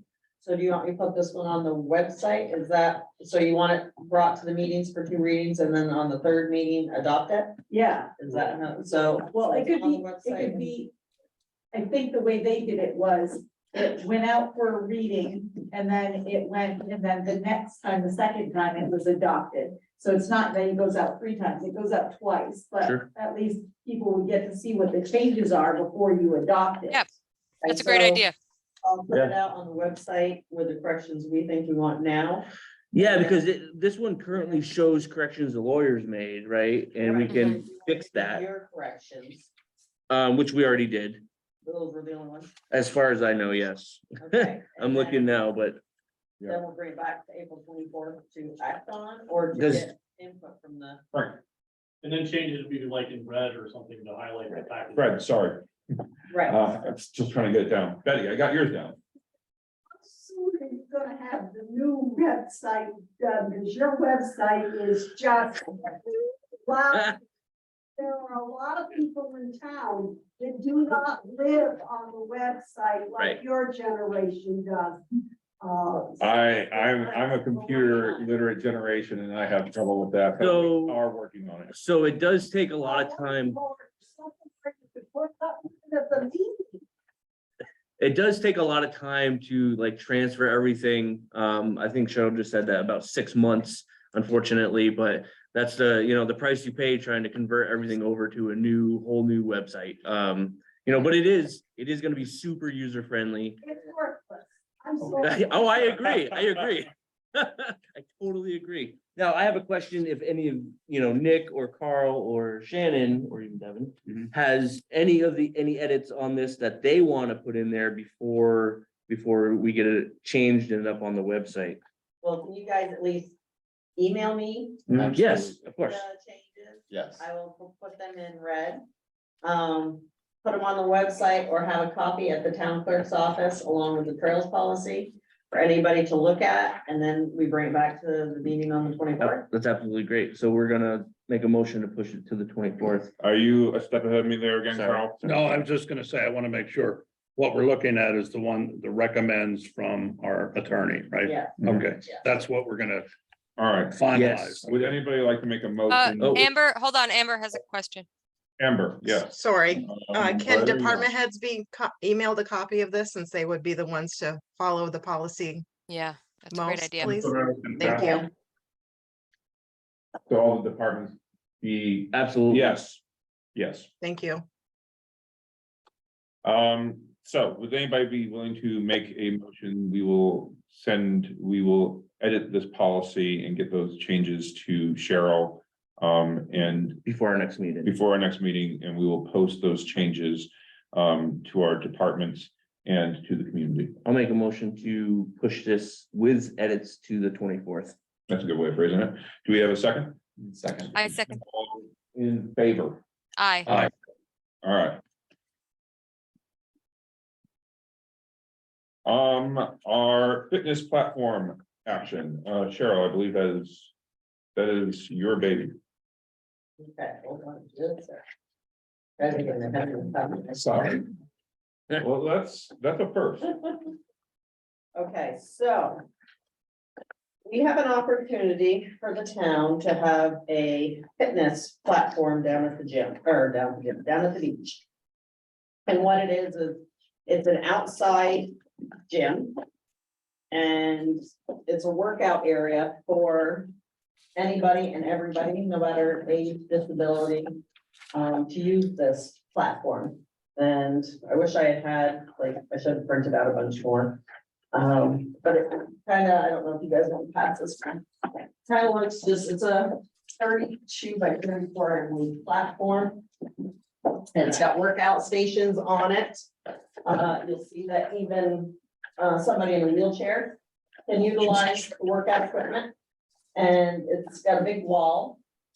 And you can put your phone up there and do the reader, and it will give you a workout for it. And then on the other side, there's another platform, another 32 by 38 platform. If you want to do like an outdoor class of yoga, karate, whatever types you want to use on an outdoor class down at the beach. It would stand the winter. There's one in Maine, and we would be the first one in Vermont to have this. You have to meet certain requirements to get this. I did speak with the company. They do offer a grant. So I put in for the grant and we were awarded $50,000 for the grant towards this. And I'm looking for other area sponsors to hopefully fulfill the rest. We need to come up with about another $170,000 to complete this whole project.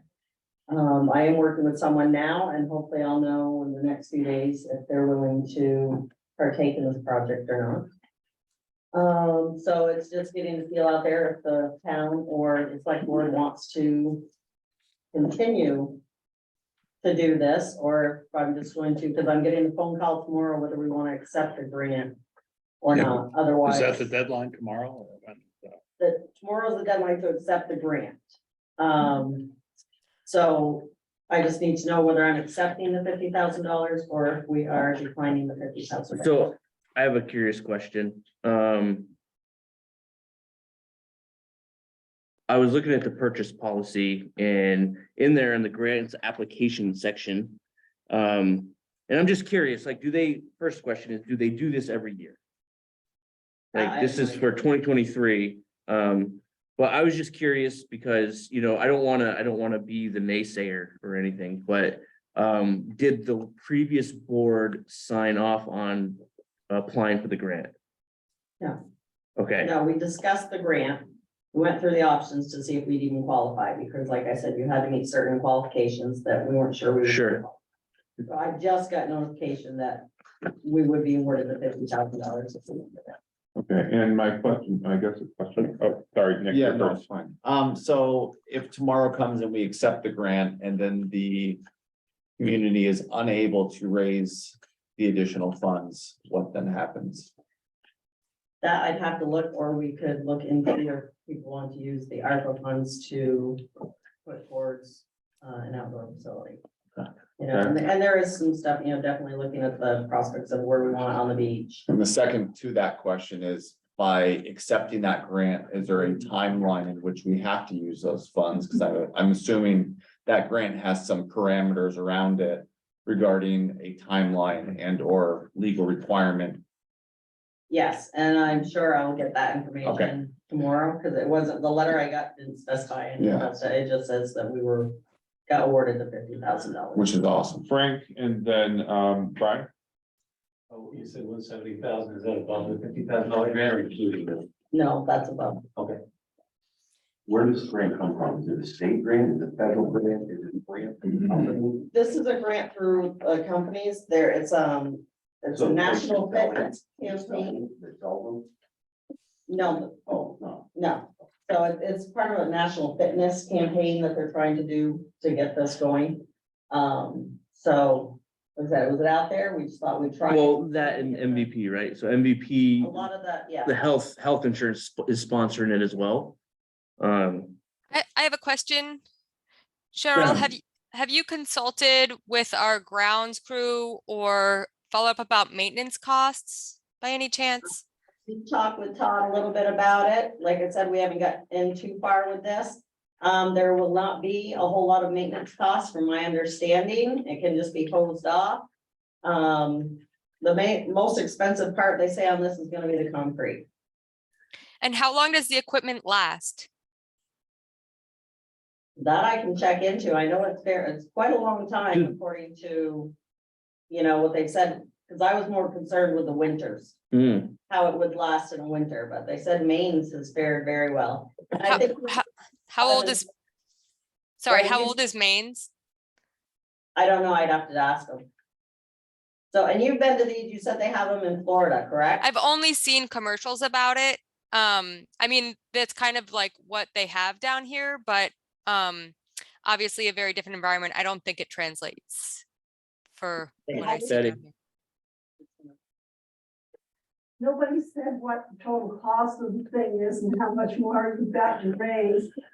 So it's a $50,000 grant, which might cover the cement pad. Like they predicted 20,000 for the cement pad. But and then Cheryl said another 170, which she's working on through I don't know, sponsors or whoever, Sponsors, yeah. donors. My question actually is like, can we do the background research on like, northeast, places that have these, because our winters, although they were mild this year, but salt or whatever, or snow or Yeah. like, if we can get an idea of like, if it's gonna last 10 years or 15 years, right? Like that, I would make me feel better. And of course, obviously, getting the rest of the money. I think, Sure. Hold on, Shannon. Large enough. We're talking about a recreation director and somebody doing recreation. This might be a way to do something attractive for some of the older people in town. And is it something that could be rented out to somebody who wanted to do an exercise class so that it would bring in some income to help pay for it or pay for a recreation director? Well, I think you could use the other side, which is just a blank slate, pretty much. So if somebody wanted to have outdoor yoga classes, they could possibly rent that from us to hold their classes outside if they wanted to. So I mean, yeah, there is opportunities there if we want to look into somebody that wants to do karate. They could have a bigger class because they can't find an indoor class, or taekwondo, or, I mean, there's a lot of options that you can do on this side. So it's just a matter of, do we want to look into this further? Do you want me to find out what the deadline is? yeah, I think it's hard for us to respond without knowing, sorry. Sorry, Lori Yep. in the back. I'm curious about insurance on this. Yeah, If we start renting it out, then you definitely are gonna have to have insurance. Well, that and just people using it, right? Yeah. Like that's a big factor if it falls on the town. There is another, it says that it has to be, heavily trafficked and central to like, that traffic. We know the beach is used pretty often during the summertime. But what about like, maybe we explore ideas for like the winter time, like people could still use it. Heather and then Frank. So I think the biggest question is whether or not if we accept the grant, that puts us in a hold of, we have to, once we accept the grant, we Yeah. have to come up with the rest of the money. So I think that's the biggest question that's gotta be answered but other than, if the answer is no, we have the ability to get out of it, if we Right. don't have it, then I think that we ought to look at the possibilities. It sounds fantastic. Right. As for the insurance, I would assume, we rent out the pavilion, that's a hard concrete thing. If somebody falls and slips, the insurance is gonna cover it. In the playgrounds that the kids are playing on, if the kids fall off the playground or get hurt there, the insurance covers it. So I would assume that would be the same thing for a platform that's put there, as long as it's maintained appropriately, it would be just covered as if anything else on our insurance policy would. But it sounds like it's something that is available to all demographics of our community, which we have a lot of things in our community that is very specific to one or two types of, or groups of people, but this is something that everyone can use. Yeah. Frank. We already looked into the liability thing when we were organizing for the community skating rink. If it's on town property, then whatever insurance carrier you have through the LCT covers it. It's not an issue. So that's already taken care of. Because specifically, we were worried about people slipping on the ice and getting hurt. And so we got in touch with them and they're like, yeah, don't worry, you're covered for that. That's kind of like our concerts. So it sounds like, really Heather's question is, you said that the deadline to accept is tomorrow. Right, but I can ask them, what happens if we don't raise the funding? Right. I can deny this also tomorrow. So. Right, so I guess, like she said, the question is, can we back out? Like, Right. we're trying to get funding and, Right. obviously, we want to see where this takes us, but we also, if we don't get the money, like, are we liable for sticking to it. Right. Two more And questions. Sorry, Susanna, I'd like to move on to other action items if we can. Susanna, and then I saw a hand back there. Was it Katie? So Burlington put one of these in the Miller Center, in the new north end. So we won't be the first one in Vermont, I don't know where you get that data, but That's AARP what they had informed. me gives on. grants to fully fund these platforms. So we may want to look into when their schedule is grant gifting. I know there's, all these grant places, at a certain time you have to apply, and at a certain time you wait, and then you get your grant. But if we could coordinate, maybe get the rest of the money, or some of the rest of the money from AARP.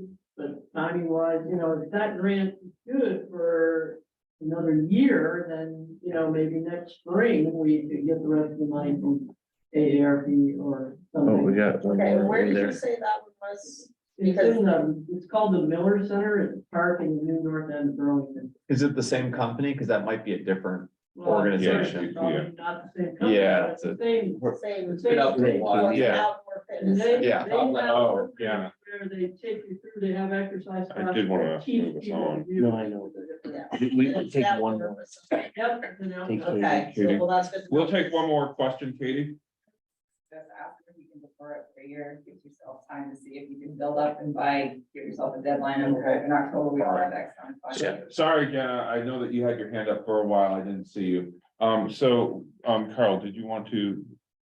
Yeah, I was just going to move that we authorize Cheryl to accept this, given that it doesn't bind us in a way going forward. My recollection is there were some performance steps that there's a schedule laid out that has some performance steps, like where do you stand on fundraising? Okay, so there probably is some get out mechanism, and that's all I'm recommending. We move it. She would give approval that we want to move forward, as long as it's not binding us into the future. Right. So the motion is to accept the grant, assuming that it will not bind us going forward. Financially, yeah. Financially, yes. Do we have a second? I'll second. All in favor? Aye. Aye. All right. Candidates for deputy health officer. We only have Who one. who is our nominee? Barbara Barbara. What was her last name? Roth. Groff. Do we have a motion to nominate Barbara Groff as our deputy health officer? So I just had moved. Sorry, I just had one Um, question. That the only information that we had on her was an email, and it said that they were gonna chat over phone. I was just wondering if that was relevant, Cheryl. So that's the only thing I called and left her messages twice. So you haven't spoken to her? No. Does she want to be the deputy health officer? That was my understanding from my message. Okay, So Carl made a motion. well, so I would think- say it was seconded, so all, Yeah. She can refuse. Or not answer the phone. not answer the phone. So all in favor? Aye. Aye.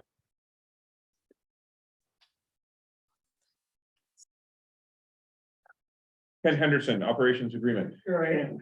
Thank Ted you. Henderson, thanks for having me tonight. Absolutely. I'm a longtime chair of the Friends of Northern Lake Champlain. I see a lot of new faces here tonight, but the Friends has been working in the town of Georgia for a long time. I'll just be real quick about a little bit of an introduction. The town does provide us with an appropriation every year, for which we are very grateful. If you'd like to know more about what we do, you can check in the town report, put a 2-page write-up in it this year, so I can tell you what we've done. But this year, we've got quite a bit of action going on in the town of Georgia. So before I get to my specific request, I've got a couple of announcements, and I'm very glad you're here to hear what's going on. Some of this is going to be before we've even had a chance to do a kickoff meeting. What we normally do when we get a grant, to go to work in the town, I'll get my engineering firm, we'll invite Todd and TA, and then if there's a select board member that's interested in it, we will invite to introduce the project. Well, I've got 3 to talk about before I get to my real bit of business. You know, the big construction project we did at the junction of 104A and Route 7 last summer. That work was done right to stabilize the gully itself, to stop to help reduce the impairment to Deerbrook. That project's only half done. And I got the rest of it funded just a couple weeks ago with the new clean water service provider model. That area actually is in the Moyle Water Basin. We got a $340,000 grant to complete work along Route 7 to help retain some of the stormwater there and filter it before it gets connected down into the Deerbrook Gully. So that's a big one that's coming up. That construction won't take place until the summer of 2024. You'll hear more about that. The second one I wanted to talk to you about is it's on the Polly Hubbard Road. There's a fragile part of the road in front of the Jeware farm that has always been a problem with, is this going to erode? What's going to happen, to that part of the road?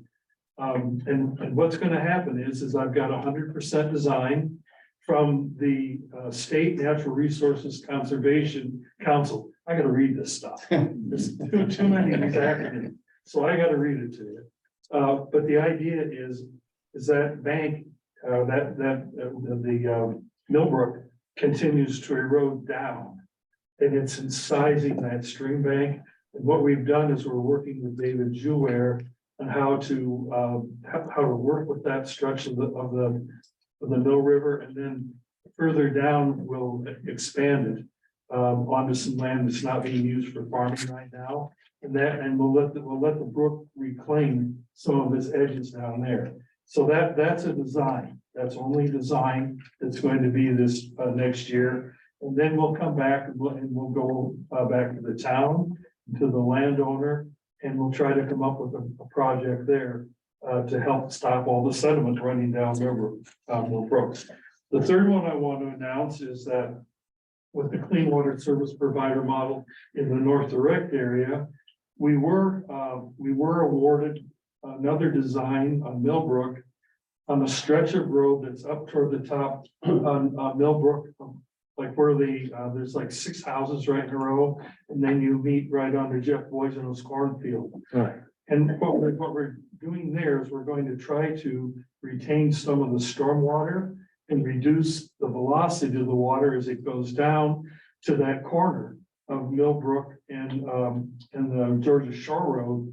That right now, Todd's been working. He's been putting stone ditches in there and whatever he can do to retain that stormwater. And my original complaint I got was that the water was coming over the road and icing too much. So what we're trying to do is keep the water where we can work with it, and we can pull out some of the sediment, some of the phosphorus before it goes on down the lake, because we're so close there. We want to really pay attention to that. Okay, so that's what's coming. And those are the things that we're doing and why we're so appreciative of the appropriation that we're getting. So what I'm here for tonight is to ask for someone in authority. I'm not sure if it is the chair of the select board, or Cheryl or Todd, to sign an operations and management agreement. In 2020, Watershed's Consulting Associates provided the town with a shoreline assessment that included 5 30% design projects. And we presented this to the select board in the fall of 2021. And I don't think there's anybody in the select board now that was there in the fall of 2021. So I'm very happy to come back and explain a little bit of the history that's going on. At that time, the select board gave the Friends of Northern Lake Champlain 100% approval to go ahead with grant application processes for those 5 projects that we presented at that time. The idea is we apply to the state, to federal, to get funding to do these projects. We don't come to the town and say, we want you to pay for this project. We found all these problems, you fix them. What we do is, yeah, we find the problem, but we also find the solutions and the money to fix it. So that's what we did. We went ahead and we applied for a design at the Georgetown Beach to do a vial retention practice down there. That was accepted by Watershed United of Vermont in July of 2022. We chose Watershed Consulting Associates again to do the design work down there. And then in the meantime, I was informed that the town wanted to restructure the buildings, the fields, the parking lots. They wanted to take another look at the town beach, in other words. So I've got a design that right now it's 60% done to put in a rain garden, which would catch the runoff from the parking lot, from the fields. It would all funnel down to that area. We would catch it there before it goes directly into the lake. So I've got a 60% design right now. And it used to be I could just have my design and we can wait. And that's what's gonna happen, is we're gonna wait until the town decides what's gonna happen down at the town beach. We let all that construction get done, everything that needs to happen, have it happen. And then we would come in with this design and make whatever modifications need to be made, depending upon the changes that are being made. The trick to it now is it used to be when I had these projects going, I would do this operations and maintenance agreement when the project was close to completion. And then we could see it and people could understand what they were signing and what they were doing. Now, DEC is asking me to have a signed operations and maintenance agreement when I'm applying. When I'm making an application for a project. So that's where I'm sitting. I'm just about complete on this project, except they're telling me that I have to have this O&M agreement signed. So that's what I'm here for today. If you want to know what you're getting into for maintenance, it's a rain garden. It means that if there's debris, it would have to be raked out. The first year that it's in operation, after some big storms, we go down and we look and we see make sure the water is moving through it properly. We check it and it has to be checked 2 or 3 times that first summer.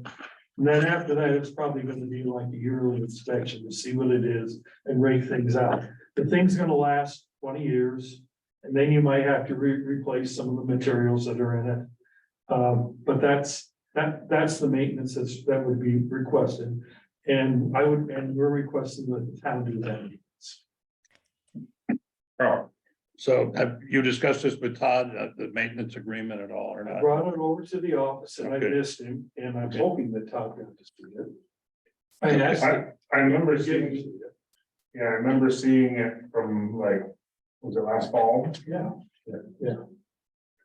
So are you actively working on grants to fund this? No, all we're doing right now is my environment. He's got all the drawings all laid out. I think it's in your packet. It is. You've got it right there. Yeah. And it's all done except in order to complete the grant. I have to have this O&M now. To have it completed. I move that we authorize the chair to sign this maintenance agreement to move this project forward. would somebody willing to second that? I second that. All in favor? Aye. So. Oh. Okay, before we move to accept, I'm totally, I'm just curious to know, because I know about yours and I think it's a great idea. But the restructuring of the beach, does that affect what Ken is trying to put in place? Because now we're trying to put a workout area in. So I'm just wondering. More parking. Right? Well, if you're making the playground or the workout area for handicapped people to be ADA compliant, you've got to be fairly close and you can't be crossing a parking lot and there's a boat launch there. So does it limit? See, my answer to that would be you're creating more impervious surface.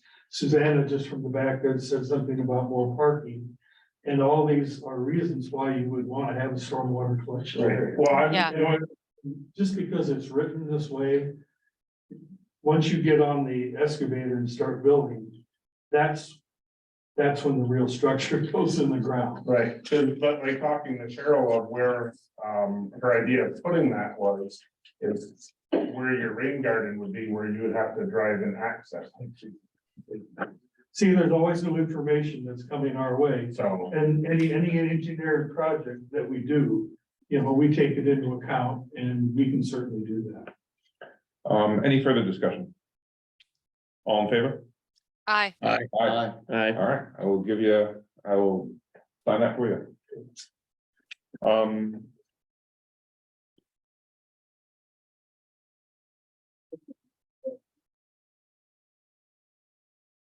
Cheryl, real quick, Yeah. do we have any information on the restructuring? That's like the first time I've heard of it. There must be some somewhere. I don't know, that's the first I've heard about the restructuring of the beach tonight too, so.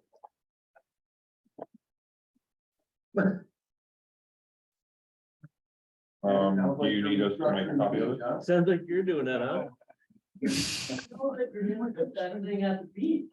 Yes, I talked to Todd and we discussed this and we went an area where I thought I would Thank like. you. Hey, thanks. So Todd was Thank you. aware of this project. All right, next item on the agenda, public utility, actually, Can I just have? we're that getting one? pretty late. Is there any items that anybody might want to move forward on the agenda? I don't even know what the commission thing is. So we need to do this public utility commission thing tonight. I don't think so. I had questions about what it is and why it's here. So maybe bump that. Yeah, The trash on Arrowhead Lake and signs. Might be able to move those later into the meeting. I think N we should do tonight. And Because of- private driveways and road policy. Yeah, I think we should do that tonight. yep. All right. And O. So, would somebody be willing to make a motion to move our agenda to, action item N, and O, and I think P needs to be dealt with tonight as well. Yeah. Yeah. And a signature for false grant. So we're not doing the public commission, because I'm going to report. Yes. Yeah, and unless we need to do it tonight, Cheryl, I mean. So K through M. We'll push. Do we need to make a motion to push? Yes. I make a motion to push K through M to the 24th. A second, Second, I'll any discussion? All in favor? Aye. Right.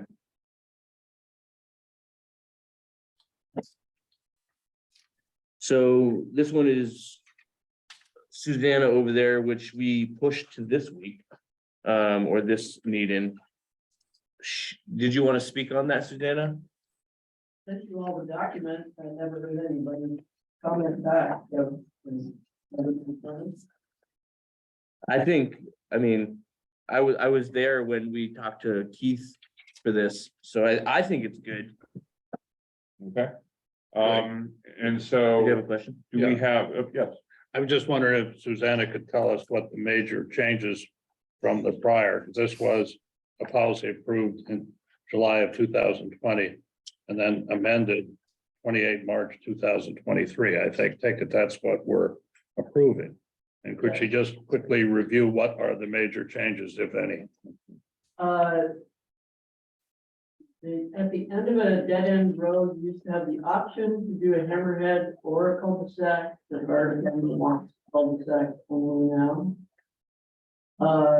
We used to say that you had to follow B76 and 871 standards. And we assumed that meant a 12-foot driveway and a 24-foot road, but that's not really set in stone in the state standard. There's some weird language in there that you can find to get around that, so that is now specified in there with. The length of roads, we added some flexibility, but because some roads the fire trucks can't get up, the fire chief limited roads that were going uphill or windy to a certain length, because he said that's as far as they can pull a hose. If you happen to have a flatter road or a road that is not windy, then you have more flexibility in your length because the fire trucks can get through that. The road is the same. Thank you, Suzanne. Okay, do we have any other discussion? Fred, I have a question, maybe Susanna could answer this. Are cul-de-sacs considered one way or both two way? The reason I ask is because Fox Haven Lane has a cul-de-sac, and is that, if you wanna head to one house on the side, and you go the other way, and I mean, it just seems like you have more impervious surface if you make them two-way and more to plow and harder to access, but this is a lot. When the fire department considers a cul-de-sac, they're thinking the whole thing, that you're not having an island in the middle, is that what you're talking about, or an island in the middle? Yeah. He's talking about a 75-foot full open circle. It's more like a parking lot. Free fall. Okay. Yeah. all right, Heather, and then Brian. This is just, an add-on to my before statement about another action item that, people didn't know necessarily what that policy is. And changing, this would be another one of those things, if we could find a spot on the on the website to put policies that we're changing, this would be something that put on there, because this could affect somebody who's planning something and all of a sudden they find out that this has changed, so. I think that we continue to agree that that's a good suggestion. Brian, I think Susanna mentioned that one of the changes was going from no hammerheads to just cul-de-sacs. Was there research in that, or was it just the opinion of the fire chief to say, I don't want hammerheads, I want cul-de-sac? It's been cul-de-sac for a while, but you could get a waiver to put a hammerhead in, but he wants to do away with the waiver. Because Was there, pretty much everyone was asking for the waiver, and his theory behind that is that a lot of the hammerheads were used for parking lots, so they were putting their boats or whatever there, so they weren't really available or kept plowed out for the fire trucks to turn into. right, just my personal opinion, I would think that cul-de-sacs would end up being, if they're gonna park a boat, they're gonna park in the cul-de-sac too. I see it all the time. Especially you drive Chittenden County, you can park them all over them. The question I asked is that if there were a lot of people asking for the waiver, it says to me that there were a lot of citizens of the town of Georgia that were wanting to have a hammerhead instead of a cul-de-sac, but we're saying we want just to do cul-de-sacs. Is it, So- sorry, I have a question. Was it citizens or was it builders requesting that? Susanna, do you have an answer? Builders, we very rarely see the citizens that are buying these houses, the developers. It's cheaper to build a hammerhead than a cul-de-sac most often.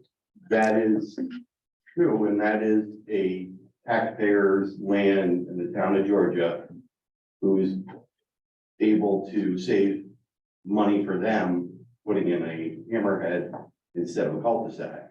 It's not the developer, it's the end person who owns the land. all right. I one think, more- sorry, Fred, So my question would be directed towards the town and, basically Todd. If the whole thing's gonna be basically pavement, does that mean the whole thing's gonna get plowed out in the winter time? Is that gonna be, is the town highway in favor of that? So most of these ones that are gonna be happening aren't gonna be town roads. But it's sometimes A lot of them are paid. But it's sometimes, I mean, basically, if you're changing it from a perspective of most that are happening aren't, but I'm sure you're gonna have some that are. So I mean, I think the town highway should have an input on maintenance and what you guys like on it. Yeah, we had gone back and forth because, in my opinion, a hammerhead's easier to plow than a cul-de-sac. All right, I think we have two ways in which we can go about this. We can make a motion to post the changes on the town webpage and give people opportunity to read over it, or we can make a motion to pass this and put and then put the information out and put the other information. I think we should do a reading. I think We can do a reading. Make Heather, it short yeah, I enough. think Heather's idea was great. Like, people can kind of have a say and, put their ideas out there. All right, would somebody like to make that motion? I'll make the motion. Second. All right, any discussion? I just want to say one thing. Just from the point of view of a home buyer or a citizen that lives nearby, that I think that if the fire chief suggests something like this, that we should take that into some serious consideration, and to not choose a builder's bottom line over the safety of our residents. And I think that as a select board that we need to be thinking about that. So I just wanted to state that was my opinion about it. All right, so to clarify, the motion was to do a reading. Yeah. Put it on the Put webpage. it on the webpage Yep. and then have it come And back to us. Nick seconded. All right, Bring So- it back to what meeting? the 24th. Fourth. Yeah. All right, all in favor? Aye. Hopefully these next ones will go pretty Get a quickly. message from Dana. Oh. Last page on the town purchasing policy. I don't know where. We'll get back to that. So meeting cap, 3 hours. Do we need to explain? We probably should explain. We should explain.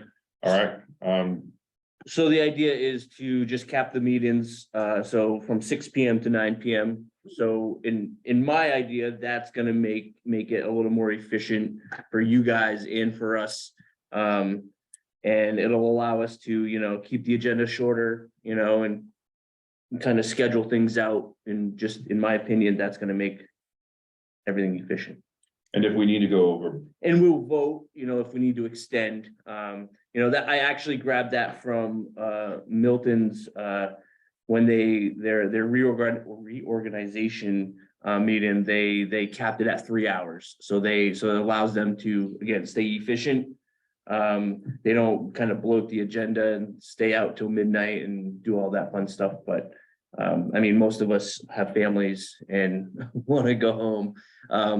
But we're here, obviously, but I think this is a good step forward to making these meetings more efficient. all right, Carl. Just quickly, I remember there was a thought process on this that we could ask for an extension on that night to go a little longer or like tonight. Yep, that's the. Or we could say that we're gonna move it to a time certain in the future to finish the agenda at an extra meeting. Yes, I think that was also something that we discussed as well. I personally think we should avoid extra meetings as much as possible.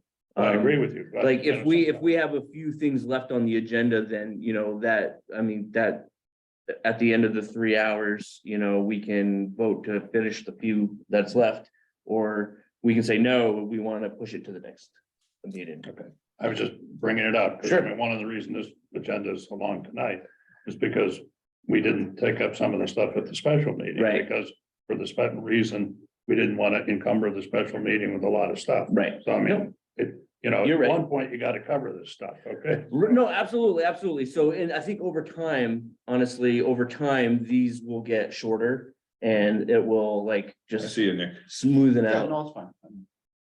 And I see you, Heather, and I see you, Betty, but Nick, you're first. It's fine. So I'm all in favor as well, Jamie, but I do take Carl's point as well, because again, we're a newer board, or the majority of us are newer board. So yes, it's gonna take longer for us to get up, which means things are gonna get a little more drawn out early on. Hopefully that'll scale back in time, but I would ask that if we do find things are constantly flowing to the next meeting and we're starting to stack, that we reevaluate this. Sure. Just in the, to ensure that things are being handled in an expedite fashion and that we're not pushing things too far. Yeah. Down the line. So if I remember correctly, it was Heather and then Betty. So I think it's a good idea. I think where you're trying to go with this is good. My question is this going to be something you're adding to the select board handbook? Is it a policy you're making? What exactly is this going into? I don't think that like after reading Milton, and Amber can pipe in if she wants to, but after reading Milton's, they just voted it in. I didn't see that it was a policy or anything like that. It was just a standard that the board's gonna go by. So it sounds like it would go in your select board handbook then. Frank, oh, no, sorry, Betty, you were first and then Frank.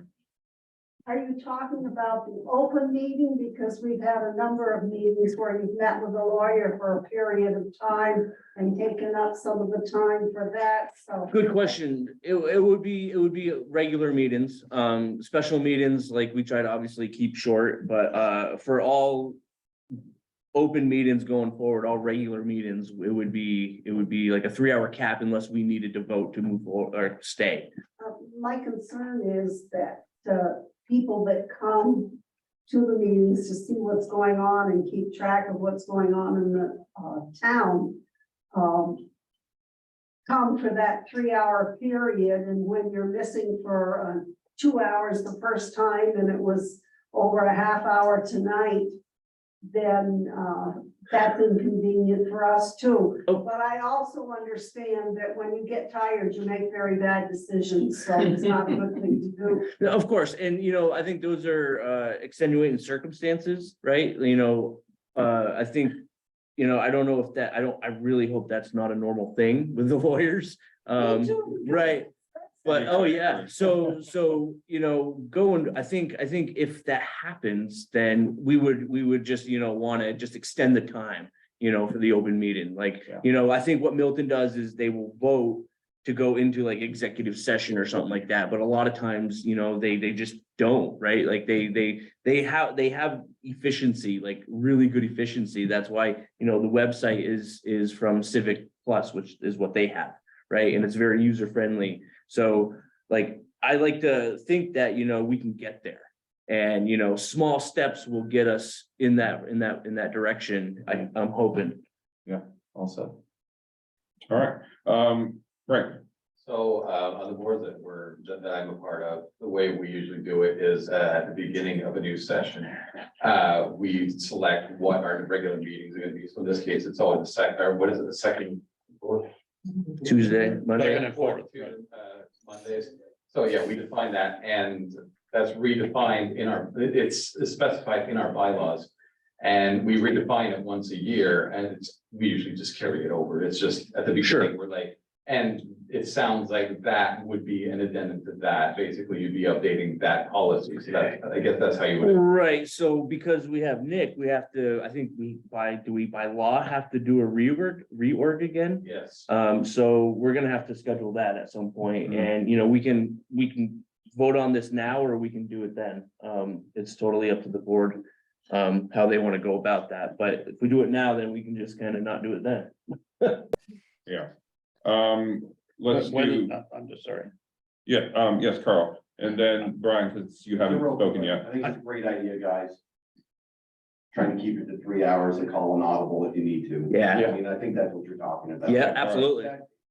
Good for us, it's good for you, it's, All right, Carl, and then if there's nobody else who has a question, Heather, and I think we'll move to a vote. Yeah. Yes. My only question was, I didn't hear anything about a reorganization. You just mentioned something. So, It would seem like, that when we've appointed people in the past, we haven't necessarily reorganized, but anyway, That seems that's to just a be. brand new topic. Well, I just brought it up because, when Carolyn resigned, and she was part of a few committees, right? So we kind of want to do a reorg so people can fill the spots that she held. Okay, I understand. But that. let's move on to Heather's question. Yeah. I heard it kind of go back to a policy. Is this gonna be a policy, not policy? I heard it roll back and forth. I mean, I have no issues with putting it in the handbook if that's, is the handbook online? We don't really print that out, right? So we can just add an addendum to the handbook and. Well, yeah, and then you guys have to approve it again, so it's. I mean, did we approve the handbook to begin with? No, No, previous. Okay, so, I mean, So it would be in your updates and. Let's add it to the handbook and then we'll approve it again.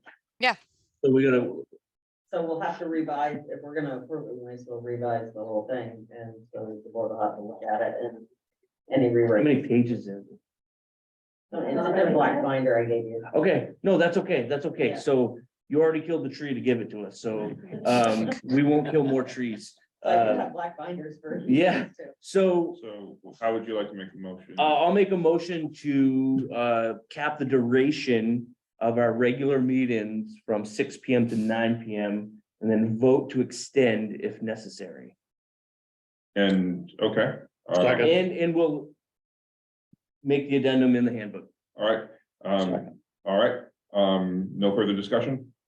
All in favor? I, Pool vouchers, I guess that's a question for you, Shannon, Cheryl, and Carl. Are we prepared to Prepared to present yes. this plan? Cheryl, what's your thoughts on that? So these are the vouchers with the rewording again. I just finished them before we came over here. The vouchers will now say this voucher entitles a resident to the authorized Georgia subsidy. For either membership for the city pool, or swim lessons, or for public swim time. And this is what they look like. They're the same that you saw, Shannon. Yep.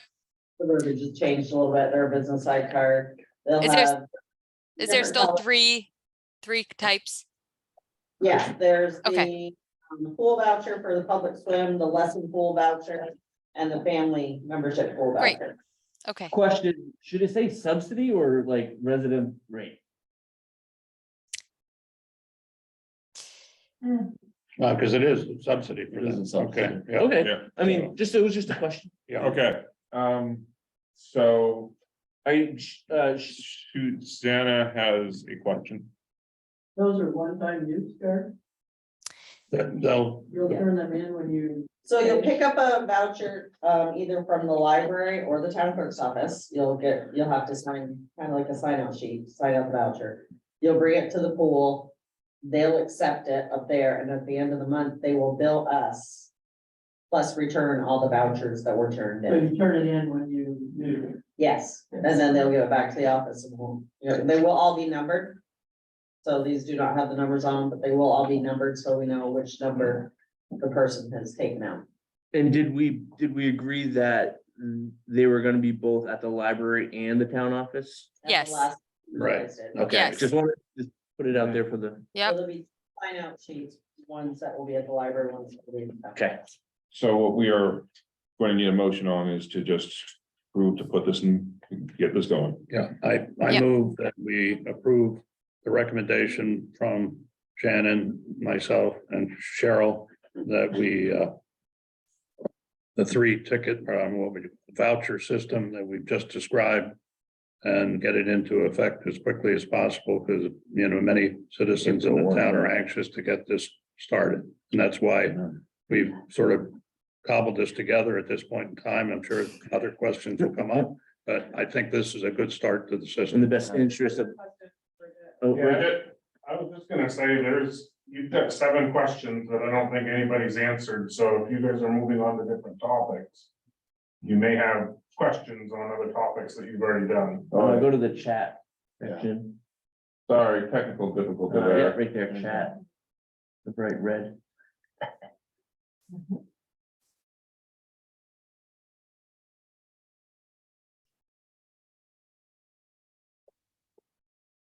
All right, well, do we have anything that's on this particular chat topic? Not really. Yes, the bottom, My audio isn't working. right above that. Okay, there we go. Each place, right. what was the question?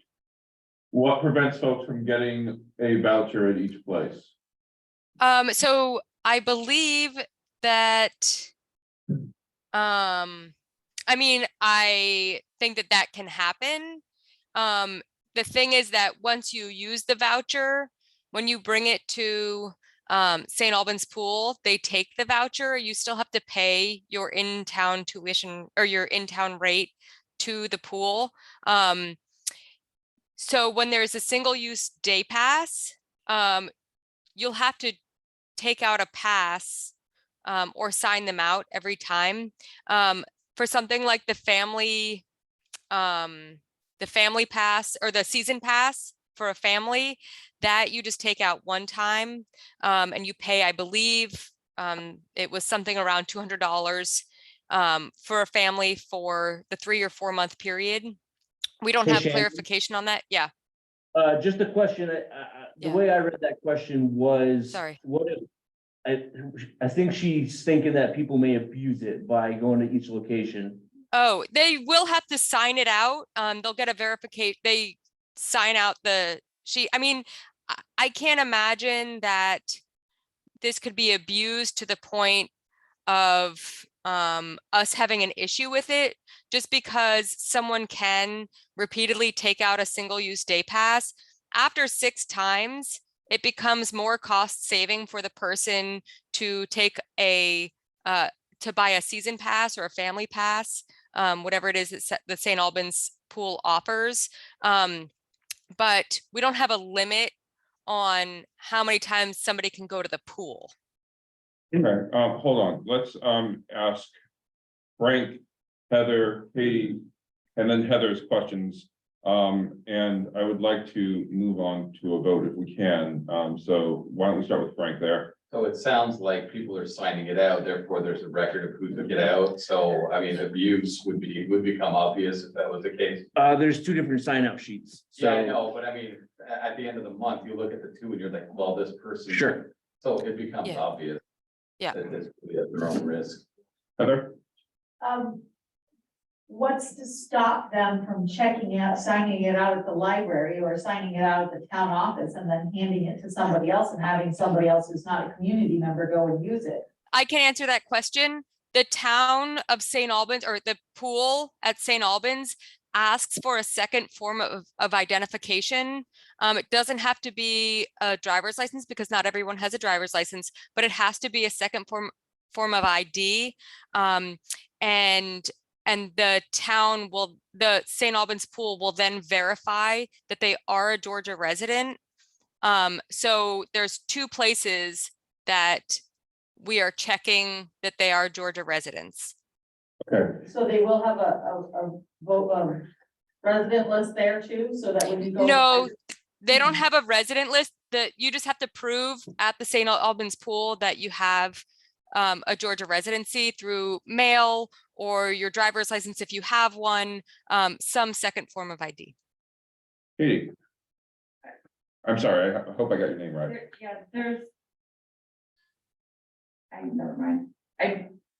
In doing stuff as a business in the past, like if you're gonna sign out, if you have 50 cards each, you number them, and then when you audit it each month, it would come back. I wanna believe in the good of people, but they're not gonna be malicious with it. so sorry. So yeah, so they are going to be numbered for each of the different passes. Right, so. In the world that we live in, will most likely, there will be people who are malicious with it and are fraudulently using it. And what if somebody's renting? Is proof of residency here, or is it at St. Albans with them? Because some of us have Milton address or St. Albans address. Yeah, so, sorry, just to touch on that. Can you answer that, Shannon? Yeah, so both the town office and if you get it at the library, both of them will have resident lists. We'll have to address with the town office how a renter would get their pool pass. But both the library and the office have ways to verify a resident. So I'm trying not to focus on the malicious intent. Obviously, some people are concerned and I understand that concern. What I want to focus on now is being able, people and families, individuals being able to use the pool passes. Some things it seems like may have to be answered. I would like to also address this when we do have a rec committee / community organization meeting hopefully within the next week or two. But these are all things that we can continue the conversation on. For now, we're just focusing on verifying town residents, getting the passes printed and made up, and starting this process with St. Albans. Yeah. All right, so we have one more item here. I believe Heather, the other Heather had a comment. That's going to be the last question or comment, and then we'll move to vote. So I just want clarification. So two of us, my husband and I, want to go to the pool. We have to get 2 passes? Yep. Correct. Okay, and then the second thing is, we both have St. Albans on our driver's license. Yep. All of our mail is St. Albans. Yeah, but you probably have a tax bill for Georgia? I have to show my tax bill. I can answer all this. Can I? Sure. So, St. Albans can verify residency regardless of what it says on your driver's license. If you go on their website, you type in your address, they can tell what town you live in regardless of the zip code and whatnot. They have that capability and they can do it on the spot at the pool too. Will they? Yes. Okay. Okay, there we go. We just have to show ID. If they can verify where we live and we show an ID, why do we need to pass it? Because, yeah, this is a way to track. Hold on a second, I can answer. This is a way to track the financial part. The concern was last year that we went over, and the passes are a way for them to send back every single month to account for how many passes we are paying for, so that every single month they will send us the passes and bill us. And so we will pay them every single month so that we can better track and not go over the allotted amount, because that was one of the other concerns, is that last year the board voted for 18,000 and we wound up using much more because there was no accountability in terms of accounting. And so this is our way to track that better, because St. Albans didn't want to be stuck with the accounting portion of it, that this was easier for their employees to just send us back for us to do the accounting. All right, thank you, Carl, Shannon, and Nobody said us that. How much is it to go? Like, how much is the break? Oh, it says it on the town website, on the St. Albans pool website, the in-town resident rate. So Shannon, can we get like just a write-up of what people will be saving by doing each thing so that they know that they can get the family plan? Yep, it says it right on the Hardack or on the pool website. If you just go to the Hardack pool website, there's a resident rate and a non-resident rate, and we would be getting the resident rate. Do we have a recreation part of the webpage that we could put like a link? So people would know. There's not a recreation contract there right No. now. I would probably put a link at the bottom. That's fine, just so don't. I would like to move this to a vote. And so, yeah. I have a question.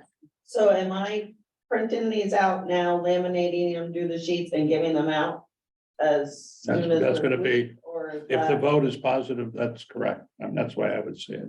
Okay, I'm just All right. making sure, so I can, anybody that comes now, I can just. So would somebody like to turn this into a motion? I think I already did. Oh, you already did? Thank you. I'm sorry. We've been talking for a while. Do we have, and we already had a second? Yep. So all in favor? Aye. All right. Last item on the agenda, the signature for The Falls the Grant. Falls Grant. You have that document? Second page. All right, second page. Really. And is there anything else that needs to be known about Oh, Susanna has a question. that? Yes. I have another item after you finish this item that.